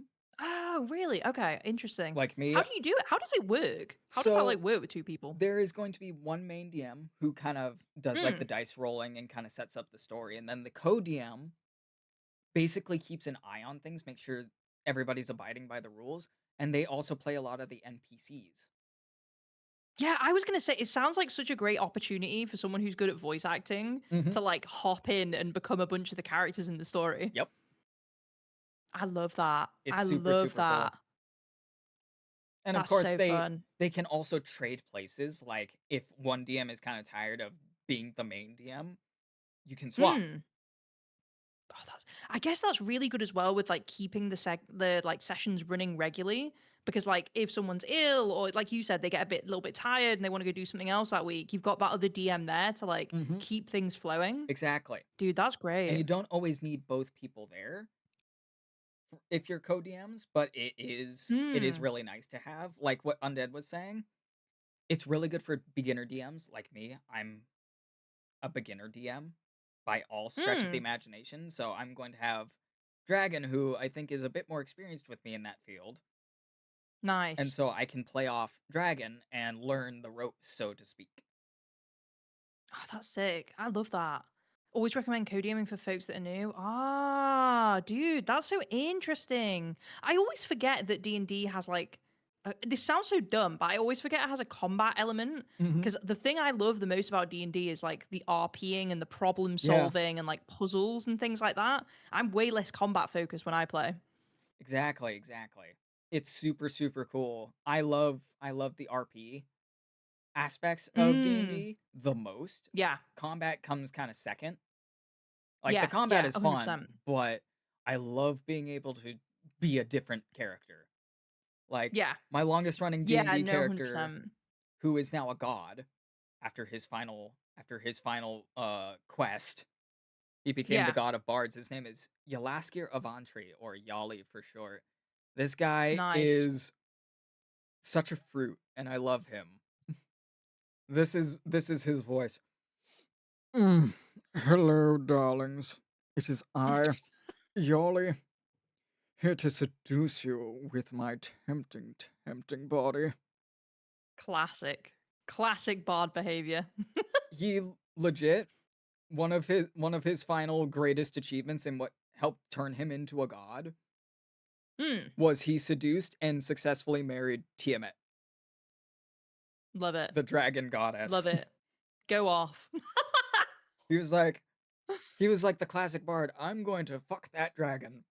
And the party was like, don't. And he was like, gonna do it. And then comes back a couple sessions later, I have a wife now. Oh dear. think you two would really like my big campaigns because the evil game I ran had a lot of moral quandaries. You know, this is the thing, Ooh. right? Because on a personal level, I love big campaigns. Like, I love ones that span over months. Like, I Mm-hmm. enjoy them Mm-hmm. so much. Right? But they are such a time commitment that I Yeah. really struggle to like do them now, which is really sad because like one shots are fun, but like I want a story that like vast in age. I want to have Yeah. aged while this story is going on. Right? And it's just yeah, it's tough. I want to be in this campaign for at least like 2 or 3 years. I want this story to Yeah. evolve to where it's like each player's backstory is covered in like with the main plot. Because I love Yeah. shit like that. Where it's like, Proper character development, yeah, right? That like spans over time. I love it. exactly. Like essentially every few sessions is a character arc for each of the player characters. So like you'll have like a few Yes. sessions where kind of the focus is on this character and their backstory and what happened with them, and then it Yeah. smoothly transitions into the next player character because somehow their backstory and the previous focus's backstory are tied together. Yeah. So like Yeah. the big bad somehow affected both of them in different ways. Like maybe one of his minions was sent out and affected Yeah. one of the characters, and then by during that same period of time, another minion of this big bad or another occurrence with this big bad affected another character, and so they come together and they're like, "We want to fuck this guy up because he ruined both Yeah. of our lives."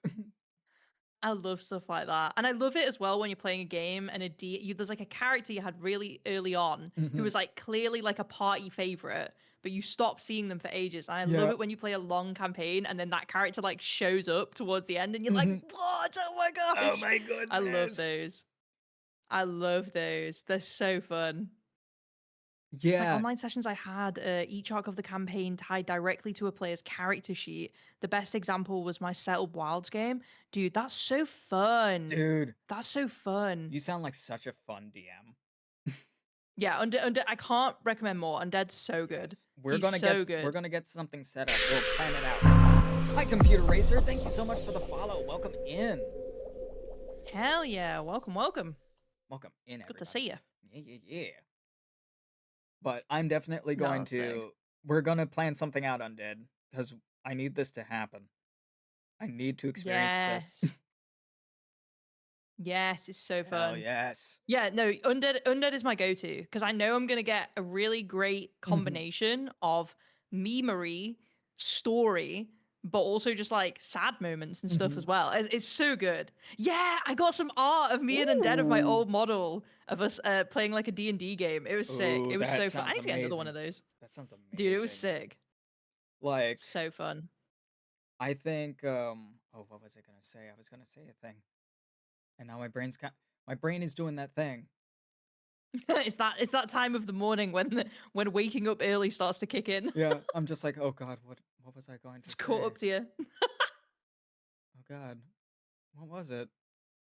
Fuck. It is complete the thought has completely run off the tracks at this point. It is gone. It's gone to the next city. And see, you know what will happen in like 4 or 5 hours after I've had like a nap or something? I'll wake up and be like, I know what I wanted to say, and I'll I I'll hate that. furiously message you and be like, Moody, it was this thing. It winds me up so much when that happens, man. Ugh, I hate it. I hate it. I hate it. I hate it. Ugh, Rough. Brutal. brutal brutality. Well, let's see here. What's your next favorite SCP? My next favorite one? That's a good question, actually. I'm trying to think of one that's not like a really intense one. Because I Mhm. do. So, actually, yeah, let's go for it. So, I like The Flesh That Hates, if you ever heard of that one, which is Oh, SCP yes. 163. Mm-hmm. No, that's your one. That's your one. Wait, what SCP is that? I've got the me- number wrong. I Which can- is The Flesh That Hates? I can look it up. Yeah, The Flesh That Hates is a really, really good one. Dude, I'm terrible with the numbers. The The Flesh Flesh That That Hates is Hates. amazing. No, it's 610. isn't it? 610. No. Yeah, 610. It was 610. I remembered it. Oh my god, I remembered it for once. No, I really love that SCP because it's such a fun Mhm. like look at how I guess like infectious, I don't know what you call it, like an infectious growth could like take over the planet basically. Mhm. Like it's essentially this like gooey, fleshy, weird like infection that I think they found. Is it Russia? I think it is Yeah, that it's it's in based. Russia. Yeah, and they like found it there and it was like it grows in houses and then it reforms like humans out of itself, which is really weird. And they tried to Mhm. contain it, but then they realized that like the thing had spread like underground. It was like Yep. Stranger Things kind of like level of spread. It was so gross. I But I like it I because it's watched the like animation last it's night for it. oh, did you? Oh my Mhm. gosh. So I I've not remember seen a the lot. animation for that one, but it was I so good. I I remember a lot about it. Basically, the start of this essentially epidemic Yeah. was a human got infected with this mysterious with this essentially like it was almost like a fungal infection. At least that's what it Yeah, seemed yeah. like at first. And then they go to their small village and they just kind of plop down and they die. And like you can Yeah. see the spread of this like it's almost like a virus, but it's not quite a virus, but it's also not quite a Yeah. fungus. We're not sure Yeah. what it is, but it's this strange infection that slowly spreads out and it morphs flesh. Yeah. And like, It's a bit Vita Carnacy now, yeah, actually, I'm realizing. it is very similar to the Vita Carnis, where Mm. it's this weird fleshy substance that infects Yeah. people and turns them into these weird Lovecraftian nightmares, Yeah. or it spreads. So like these SCP infected people will just lay down and like essentially die, but their weird Yeah. fleshy mass will just spread over wherever they died. Like one person Ugh. was noted as going into like a barn or going into like this big house and just Yeah. plopping over dying, and then whatever infected them basically stretched them out and turned them into this large fleshy mass that covered the house. Yeah. And then there's other instances where they seemingly have like the ones that are more sentient, Yeah. because you have ones that turn into these fleshy mounds, but then you also have ones that are like sentient. They're like almost like people, and they will Mm. imitate human patterns. Yeah. Like in the one that you had done, that was the very first episode of kind of like your deep dive into SCP stuff with the not deer and Yeah, I remember everything. that. You watched a video that was essentially like a slideshow of events. Yeah, I love that's a really interesting style because Mhm. I'm such a Dr. Bob fan that like that was a very refreshing, I think, to Yeah. watch it in that format. It was super cool because while it wasn't like animated, it Yeah. was clear that like it was presented in such a way to where it was still super engaging because you got Yeah. all this Yeah. freaky imagery. Yeah. And Yeah. they were talking about this SCP, and like the more sentient, more humanoid like versions of this flesh virus or this flesh fungus Yeah. thing would imitate humans. So like Yeah. one of the ones that was designated as alpha would go into a Mm. house, and it would kind of do like this strange ritual where it would go to different rooms in the house and perform these different little things.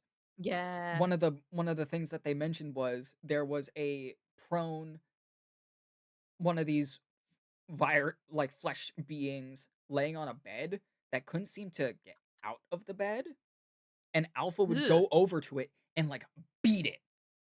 Like he would be like smacking this thing. And clearly it was still like alive because it would like move and freak out when it was being hit. And then he would step Yeah. away. He would get some plates from one of the cabinets, set them out on this dining room table, and like pull pieces of himself off and Yeah, put it's them on the gross. plates. Mm. He would then proceed to leave, and another group of these weird flesh creatures would come out and start eating the flesh that he had put out on these plates. Yeah. And it's fucking weird. It is so Yeah. gross and It's so gross. weird. I love it though because it's another one of those SCPs that reminds me of The Thing. Yeah.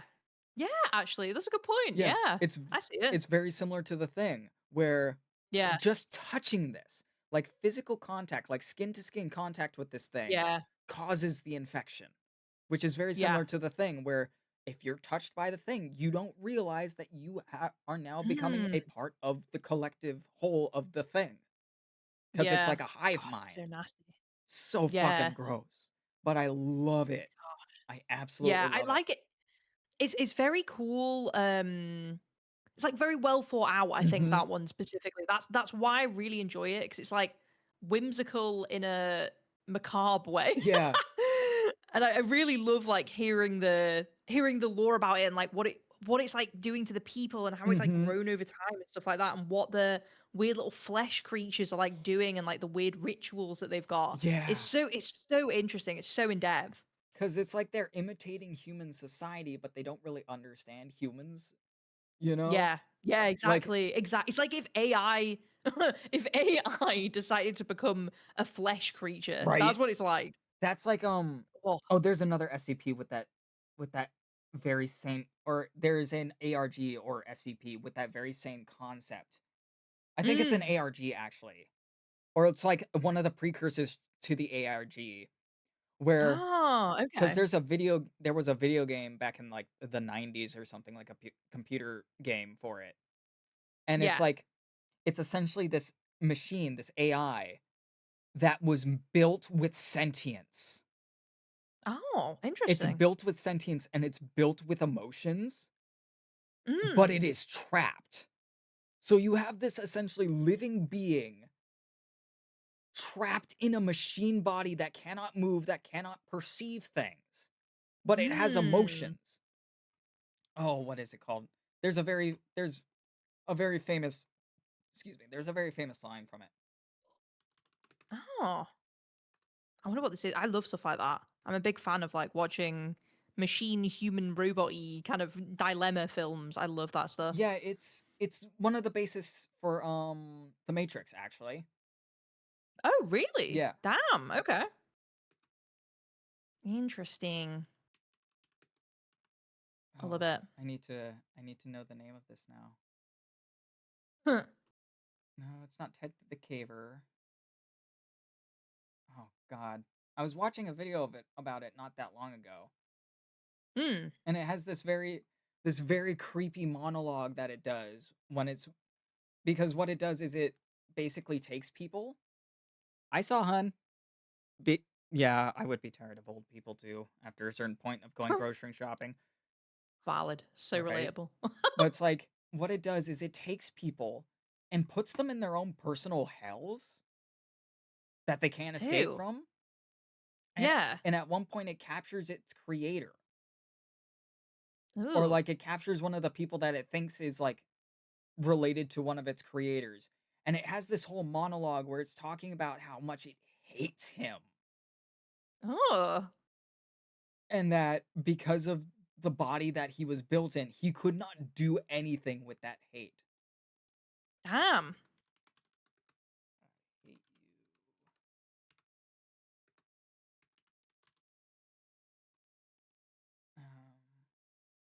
Wait, you looking it up? I'm trying to find it. Ah. I think it's a sentient AI. Hate monologue. Because this is gonna bother me. you know. And Fair enough. I Fair have no enough. it's I have no mouth, but I must scream. That's the story. Oh. It's a short story from 1966.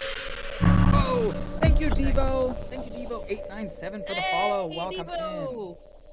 Let's go. Yeah, Welcome in, buddy. it's a short story and it's a game Mm. where the supercomputer antagonist AM or AM gave a speech on hate. And it is also Oh. often referred to as hate. Let me tell you how much I've come to hate, with different variations of the pasta being adopted for different games. Damn. Yeah, so Interesting. the original monologue is hate. Let me tell you how much I have come to hate you since I began to live.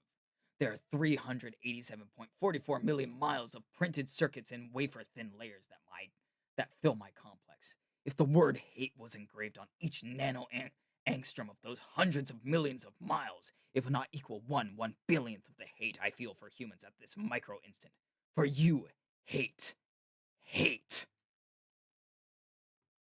Like, this poor machine was made sentient by these scientists, but could not do anything with that sentience. That's so grim. And That's so, so grim. and so it eventually gets smart enough and it builds itself big enough to where it's covering millions of miles worth of the Yeah. planet. And it's now taking humans and putting them in their own personal hells based off their Ugh. fears and anxieties because of how much it hates humanity for creating it in the first place. Oof. Oof. Yes, we are talking about I have no mouth and I must scream. Exactly, Undead. And that famous So monologue has creepy. been turned into different animations so many different times. You should look them up. They're Yeah, that sounds cool. incredible. And the game itself is like a point and click adventure style game with super fucked up imagery. Dude, I love that. It's That really sounds good. great. It's really, really good. And I'm surprised it didn't inspire any sort of SCPs. Because it's inspired so many other like ARGs and other like horror media before.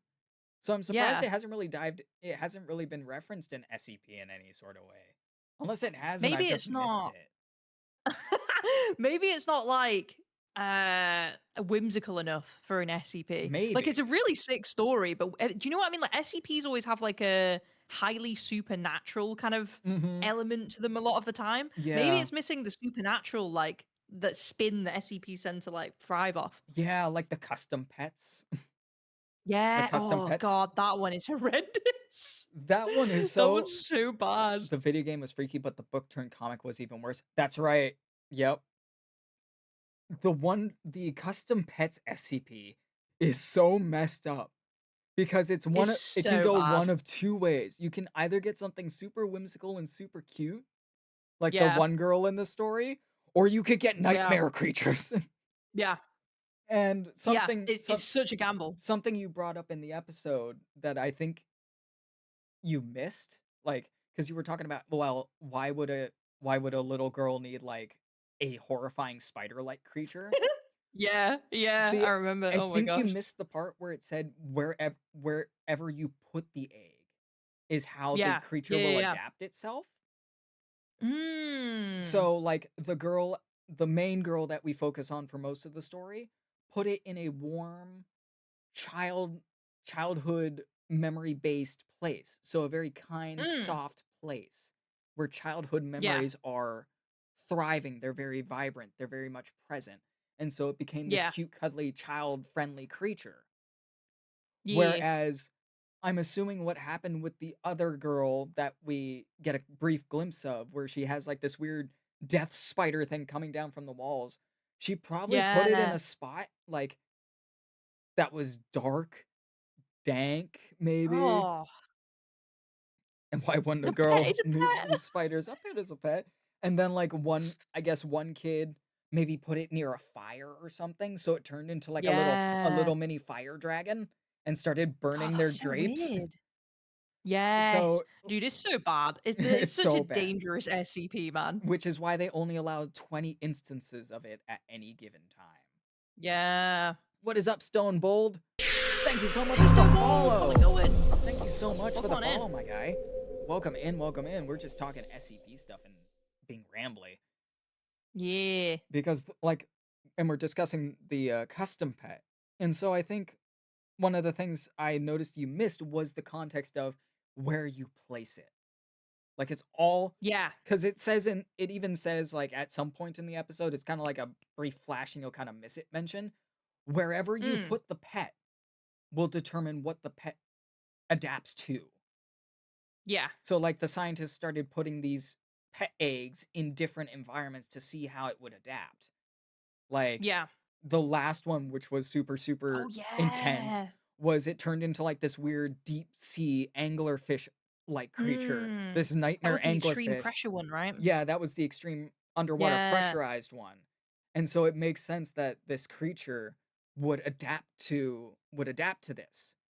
Because that's how a Yeah. lot of those Yeah. extreme pressurized underwater creatures look. They look like these weird fucked up alien monsters Yeah. because of that pressure. Yeah, I love deep sea stuff. It's so gross. See, I can't do anything with the ocean. I have thalassophobia. Oh, oh yeah, Uh-huh. bro. Wild Oasis has got that as well. Yeah. Mm-hmm. It's and actually you may have heard of this game because it's a fantastic horror game. Like exit and I think I know what you're gonna say. it's more existential horror than like normal horror, even though there's a lot of horror Yeah. elements in it. Soma. The game Yep. Soma. Yep. I played that. I Yeah. played that. I figured you would It's a have. good game. It's a fantastic game. I am not allowed to play it on stream anymore, or really at all. Oh, You know that part near the that is end rough. when you're walking through the Marianas Trench and you're being stalked by that fish thing? Yeah, I hate that bit. It's the worst bit. Literally on stream, I had a full-on panic attack. Yeah. Like a 30-minute panic attack. I threw my controller across the room. Yeah, it's horrible. It's really stressful. It Like, was and just if you're afraid of stuff like that, it's horrendous. it was a nightmare, and I finally saw a full render of what the fish monster looks like. Oh no. No, I'd rather not know. It I'd was rather not know. it was so fucking scary looking. Oh. Like, because in the game, guys, if you don't know about this game Soma is this existential slash Lovecraftian horror game where this man goes in for a brain scan, and when he wakes up from the brain scan, he's in the future. And as you travel through this game, you come to realize that it's just an instance of his memories traveling through. Like, it's not the original person. It's just these different instances of this person, you know? Because at one point you need to go into the Marianas Trench because that's kind of like the finale area of the game. You need to switch Yeah. bodies, and you need to go into like this deep sea diving suit body because you find out you're like a mechanical being. You're this mechanical robot-esque being that's been infected with this strange substance that's like Yeah. mutating all the life around it. And when you transfer into this deep sea diving suit body, if you go back into the room where your brain was transferred from, your other body is still alive and sentient. Yes, fucked. It is so It's so fucked up fucked.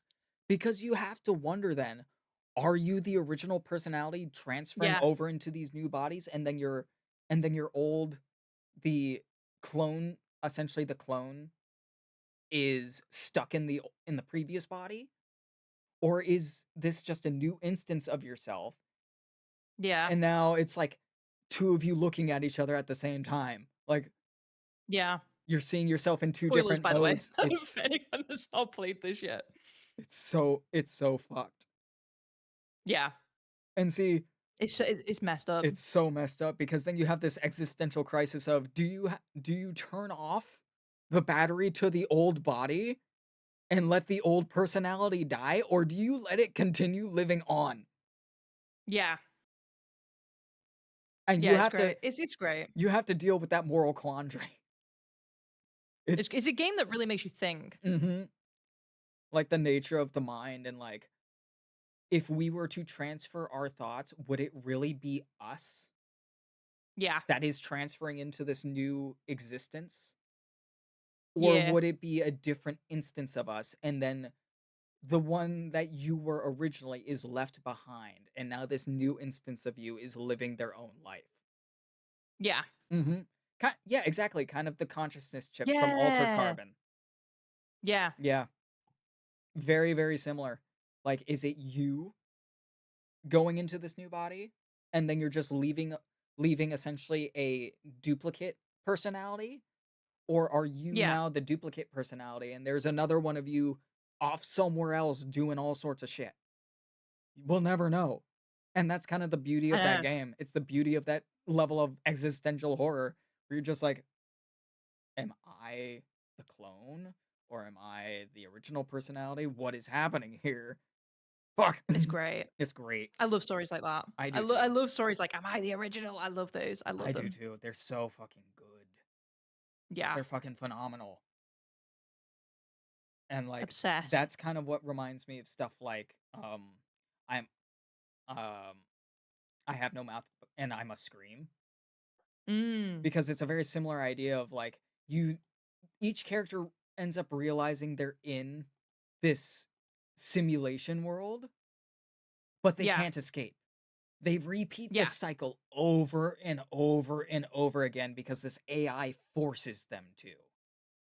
Yeah. Like they're so close to making it out, and then he resets their memory, he resets everything to have them stuck in this eternal nightmare based off their own fears and anxieties. That's so sick. Oh, that's a good reference there, Undead. After playing through Mass Effect, my boy Legion helped me realize that the soul is the ability to feel. So even though they are a duplicate, they are alive. So no matter the case, you did condemn someone to die because they are effectively alive. But you are a proxy person who has lived. The first made the choice to make you, and you knew the consequences of that duplication. It is a devil's bargain. And see, that's in most cases that is true. But in Soma, you are not told this initially. You are not made aware of this unless you go back and observe and go to the place where your old body was. Cuz you're being guided by this woman who's stuck in the machine in like this machine box, you know. Her consciousness is now part of this machine entity, and she's trying to escape into essentially an Eden that's going to be shot up into space. It's called the Ark. But she intentionally she intentionally keeps information from you. Yeah, but she does not tell you beforehand, and that's where the existentialism comes in, because you're not sure what will happen to the old body until she's like, yeah, no, its batteries will run out and it will die. And then you have to face the fact that you've essentially killed yourself. Oh. Or you can intentionally turn your old body off, but you're still killing yourself. You're still killing an instance of yourself. And you have to wrestle with that moral choice. Like, do I let him live out whatever short existence he has left, or do I remove him from the equation? What do I do? And thankfully, it doesn't really affect the ending. Yeah, because of your desire to escape. That's right. Because you get both perspectives of from when you escape in the arc at the end of that game. It's just like, oh no. Moral quandaries, help me. But I think we'll give each other one more SCP, and then we'll call it a day. Okay. So what's your last? What have you got for me then? I was about to say, what is your last SCP? Because I think I went over my second to last one already. So what's your final one? Okay.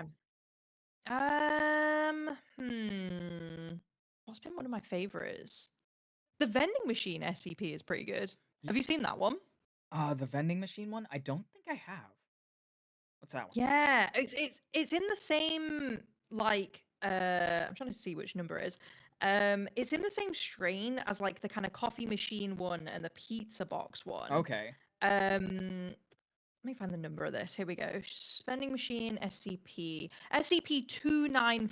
Oh no, wait, that's the wrong one. That's the coffee machine one. What number is this? I think it's 261. So it's basically a vending machine that can dispense like multiple different things, but the things come from like different dimensions essentially. So it's a bit of a gamble when you use it because nothing in it is necessarily as it seems. So there might be like a sugar cookie in it or what you think is a sugar cookie, but the sugar cookie could be from like a different dimension and do something completely different to what a sugar cookie would do, which is taste delicious and be yummy. But this could like be really spicy, like spicy to the point where it like sets your mouth on fire. Ooh. So it's like a very interesting like It's an interesting one. Okay, here it is. SCP-261. I don't know if it's that one. That's the coffee machine one, I No, think. SCP-261 appears to be a large black vending machine with no front glass panel and a small keypad on the right Yes! side. It was recovered in Yes! Yokohama, Japan, Yeah. and was brought to the Foundation's attention after investigations of an urban legend about a magic vending machine that was circulating on the internet. Yeah. Yeah, it appears to be a basic vending machine equipped to vend food and beverage items. After a key was made and the front door opened, no abnormal materials were found, and it was determined that SCP-261 has never actually contained any food or beverages. The keypad, while Yeah, connected this and is like operating weird. correctly, does not activate any of the dispensing mechanisms. It doesn't. Yeah, I don't know. This sounds like a different one. Yeah, it doesn't accept currency other than yen, with the rejected currency being deposited in the coin return slot. It is unknown how these items appear. However, SCP-261 will not operate when the door is open or when recording devices are placed inside. The number entered on the keypad has no effect on the item vended, nor has any pattern been detected. Items are always some form of snack food and typically have bright attention-grabbing packaging. Interesting. So, like, log of items, like a Coke Zero, Cheetos, Pepsi Dragon Twist, like Yeah. all sorts of weird stuff seems to have come out of this vending machine. I'm not sure if it's the same exact one, but this sounds like it. Yeah, the one I've got is the pan-dimensional vending machine. Let's see. Interdimensional vending machine. Pan-dimensional vending machine. It's a similar like situation. It seems to be the same one. I think some of the Yeah. yeah, I think some of the sites have different ways of interpreting it. Yeah, most likely. Most likely. Yeah, well, Dr. Bob does like to put a bit of spice on it. He does like to put a twist on it sometimes. Indeed, indeed. I do like that about Dr. Bob though, because it really like kind of shows how existentially terrifying some of these SCPs can really be. Yeah, You know? exactly. Exactly. 'Cause- He's good.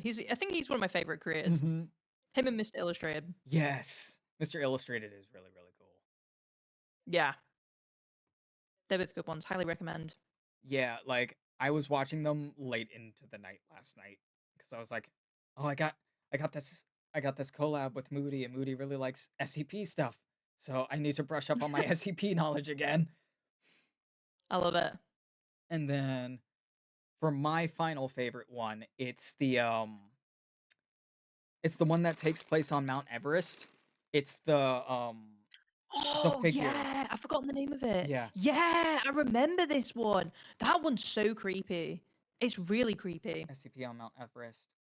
That is 5140.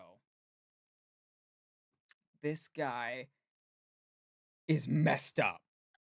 Yes, it's so weird. So SCP-5140 is a Keter class SCP. It's basically this figure in what looks to be a white like Arctic suit. He's also known as the King of the Mountain. This dude's fucking scary. Yeah. You know? He's creepy as hell, He's man. creepy as fuck. Because what he does is he has periods of activity where he'll go after essentially stragglers in a party of climbers. So, like, if you're Yeah. super far ahead or you're super far behind, you are the most likely to be targeted by this thing. It's basically this figure in a white Arctic suit with what appears to be a mask, like a full face mask, Yeah. and like dark black goggles. Yeah. And when you first see him, when you first perceive him, you get this feeling of warmth and calmness to you that causes you to Yeah. sit down. It's And creepy. he'll basically slowly start walking up to you, and once he gets to you, he holds you and he'll have you look into his eyes, and your entire being is just gone. Your body Yeah. is now a husk. Within minutes to hours, your body has gone through full rigor mortis. It has turned into a desiccated mummy-like corpse. and it shows all the signs of dying from frostbite Yeah. or like hypothermia. So messed It's up. so messed up, but I love the concept of it where it's like, because one of the few survivors of this thing, basically, when he got pulled in, like when his head was pulled in to look into the eyes, there was almost like this psychic communication with him and the king of the Yeah. mountain, where Yeah. he was being shown images of like warmth, like families surrounding a fire, they're sitting around a fire, Yeah. they're all cozy and warm. And as it turns out, from the way this communication was happening, this King of the Mountain SCP was basically saying like, "Do you want this gift? Like, Yeah. do you want this?" If you're blind, I don't think they go into that really, but I think it can do it regardless of whether or not you can actually see it or not. Yeah, because of the psychic abilities, Yeah, right? because it seems to be based off like a morphic psychic field that surrounds it. Yeah. So if you're within range of the psychic field, it can take you. And it presents this essentially what would be considered your death as a gift, you know? And I think Mm. that's the scariest part is it it's malicious, but it doesn't seem like its intent doesn't seem to be malicious, but its actions are Yeah. malicious. Yeah. I think what Such a catch-22. Yeah, Diva, I think what's happening is the sight of it is just its psychic field drawing your attention to it. So once you're in its field, you are essentially drawn into it. Yeah, you're also forgetting, Devo, that you're looking into its third eye. Yeah. It That's where it's got you. it's not the physical looking at this thing that will get you. It is the fact that it is psychically pulling you into itself. It is Yeah. taking you. So you don't need to physically see it to be trapped by it.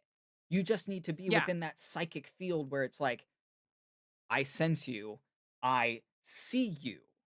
Seeing as in I understand that you are a presence that is here. You have straggled Yeah, exactly. behind. You are now a lost soul. And I am here to offer you comfort. That Yeah. comfort unfortunately comes with your death. And that's the fucked up part about this SCP. Is Yeah. it's presenting your untimely fate as a gift. What if I have no brain cells? Then I don't know, Devo. I don't know. I don't know what would happen. The worst thing imaginable. Right? You merge brains. It rubs its forehead on yours, and then your brains merge. Right? Like, I think that's what happens, but Terrible. because we don't know what it does. Exactly.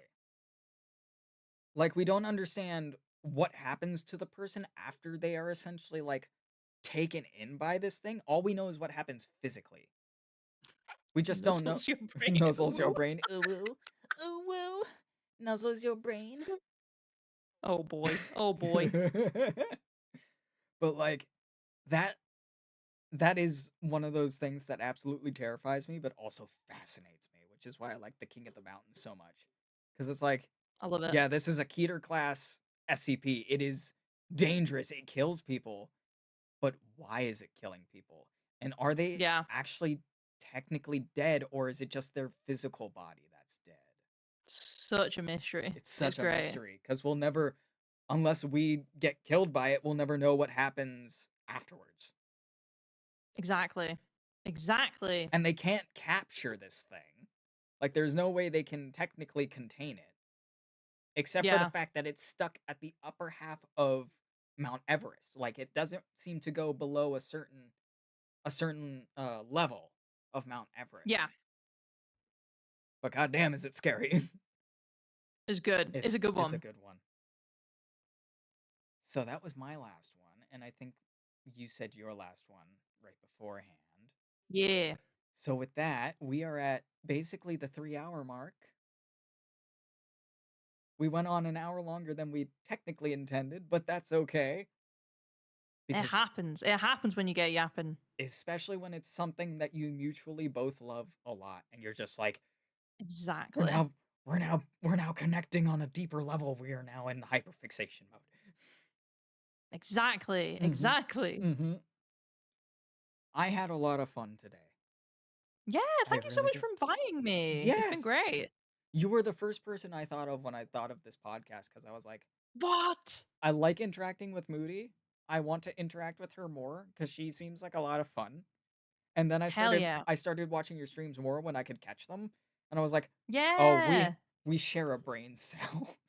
Yes. We share the one true brain cell, the the one only brain the cell. one and only brain cell. All other brain cells are fake brain cells. Yeah, exactly. Exactly. They Poses. they're SCPs. The one true brain cell is an SCP. That's why there's so many of them. Oh, what a twist. What a twist. We're a genius. We've cracked the code. Unfortunately, cracking that code may lead to the SCP Foundation looking into us. Yeah. We're not supposed to Oh. have this knowledge. Oh, geez. I know what happens when they take you. You're never seen again. But no, it was a lot of fun. It was a lot of fun talking SCPs and just being silly and vibing together. Yeah. I had a lot Yeah, of thank you fun. so much. I had such a Yes, good time. Thank you. I appreciate you thinking of me. of course. You're so you're one of the coolest people I have the Don't you honor of dare. knowing. Don't you dare compliment me. No, I can see it. I'm I going to can see you compliment trying you. to do it. Don't you dare. I'm going to keep complimenting you. You are No. an amazing person. You have such an amazing personality. You're super super nice. You have dealt with my shenanigans on Twitter before. And like It burns. it burns us. It burns us. That precious. That burns us. But no, Oh my seriously, gosh. you are probably one of the coolest and kindest people I know. And it's such an honor being able to interact with you and get to know you and be mutuals with you. Yeah. Like, Listen, I'm always down. I'm down for the good vibes, and yes. you provide those in mountains, man. Oh, You provide those in mountains, so I appreciate that. Oh, thank you. No, Moody's gonna Take do it it to me. back. No, no, you can't Burn. do this to me. No. Oh gosh. I accept But not no, these. genuinely, thank you. It's been really fun. Yeah, no, it was really cool. And like the fact that we share an SCP hyperfixation is fucking phenomenal. Because now I have somebody I can Yes. yap to about SCP stuff. Yes, let's go. And I think I can get you hooked into more ARG stuff, like the Vita Yeah, oh my god, Furnace. I'd love that. I love it. Because I love it. there's so many fun ARGs that I think you would fucking vibe with. Hell yeah. Dude, I love that kind of stuff. I'm so down. I'm so down. Yes. And we got to get you on the podcast, the SCP podcast at some point. Yes, I am. Whenever you want me, I am down. You just Yeah. name the time, the date, and everything, and I am there for it. Hell yeah. I love it. Always recommend Moody for any and all podcast talk shows I hear about. Yes. I love it. I love a yap. I love a yap. And see, I think one of my favorite things today was just learning that since we're on this similar wavelength, you know, it is so easy to talk with you. Yeah. Like, I mentioned this on Twitter. I was super, super nervous about doing this, you know. I was super nervous with starting this podcast, with you being my first guest on the podcast. What? I was so fucking nervous What? because, like, Moody, you have to understand when you first followed me on Twitter, just the Twitter follow back, the mutual follow back, I flipped my shit. I was freaking the What? fuck out. I'm nobody. I'm just a goober. I'm just a goober. No, legit. I'm no one. Because when I first found you on Twitter, when I first followed you, I was like, whoa, this person is way too fucking cool. Like, No way. you were I'm a nerd. What do you mean? Zipper. Now you know. Yeah, now you know though. Hey Zipper, how's it going? What's up, Zipper? Thank you for popping on in. I know we're mutuals on Twitter too, Zipper. Goober. Hell yeah. Exactly, Goober. Undead. You aren't a nobody, woman. Shush. You're somebody. You have such an amazing energy to you that I instantly clicked with. And I don't I'm tend to not do that vibing, with a lot. man. I don't tend to do that with a lot of people though. Is I don't have that instant click. Yeah. You Aw, know? that's so sweet. That's so sweet. I don't know what to say. Help! Help! See, I can out Help! compliment you, Moody. I can do No, that. stop! You can't beat Stop! me at this game. I am but a husk. Help! Undead, you are not a nobody either. Shut your face. Out of everybody here, I am the nobody. Nah, I we're all being too humble. We're Moody, all being too legit. humble. But with compliments. Literally. But no, Literally. like out of all of us here, no bullshit. I am definitely a nobody. Shut your fucking Don't let face. it, he's trapping you. Don't, Shut he's your fucking trapping face. you. He's in the compliment circle. Be careful. Shut the fuck up. Undead, you're literally a skeleton. You kind of have to be so. That is true. That is true. Damn. Anyway, Why are yeah, I you- think I'll have to bounce off here. Yeah, Moody's gotta piece off because it's getting late for Moody. Dinner time. It's dinner time. She needs to eat. She needs to Hell eat, yeah. y'all. I'm 206 Munch. someone's. Yes, exactly. You're a lot of people's. But thank you, Moody, for accepting the invite and for being my friend. Of course. Of course. It's been an absolute pleasure. And you just tell me the time and place when you want Yeah. me on your podcast so we can discuss more SCP stuff and we can make fun predictions and Yeah. things. I love it. I love it. Will do. Because that sounds like so much fun to me. Yeah, it's gonna be good. Yes. It's gonna be good. So now while Moody is piecing out, I am going to go find somebody to raid. So if y'all want to stick around for a nice little raid in for somebody, let's see. Oh, that's right. I was gonna raid out to Sugar and Spice, Skitty, because it's her Hell yeah. birthday today. Let me Sugar and Spice. I think that's how it's spelled. Yeah. There we go. All right, everybody. So we're gonna go raid out to Skitty or Sugar and Spice if you know her on Twitter. It's her birthday today, so we got a special raid message for her. Let me get this ready for everybody.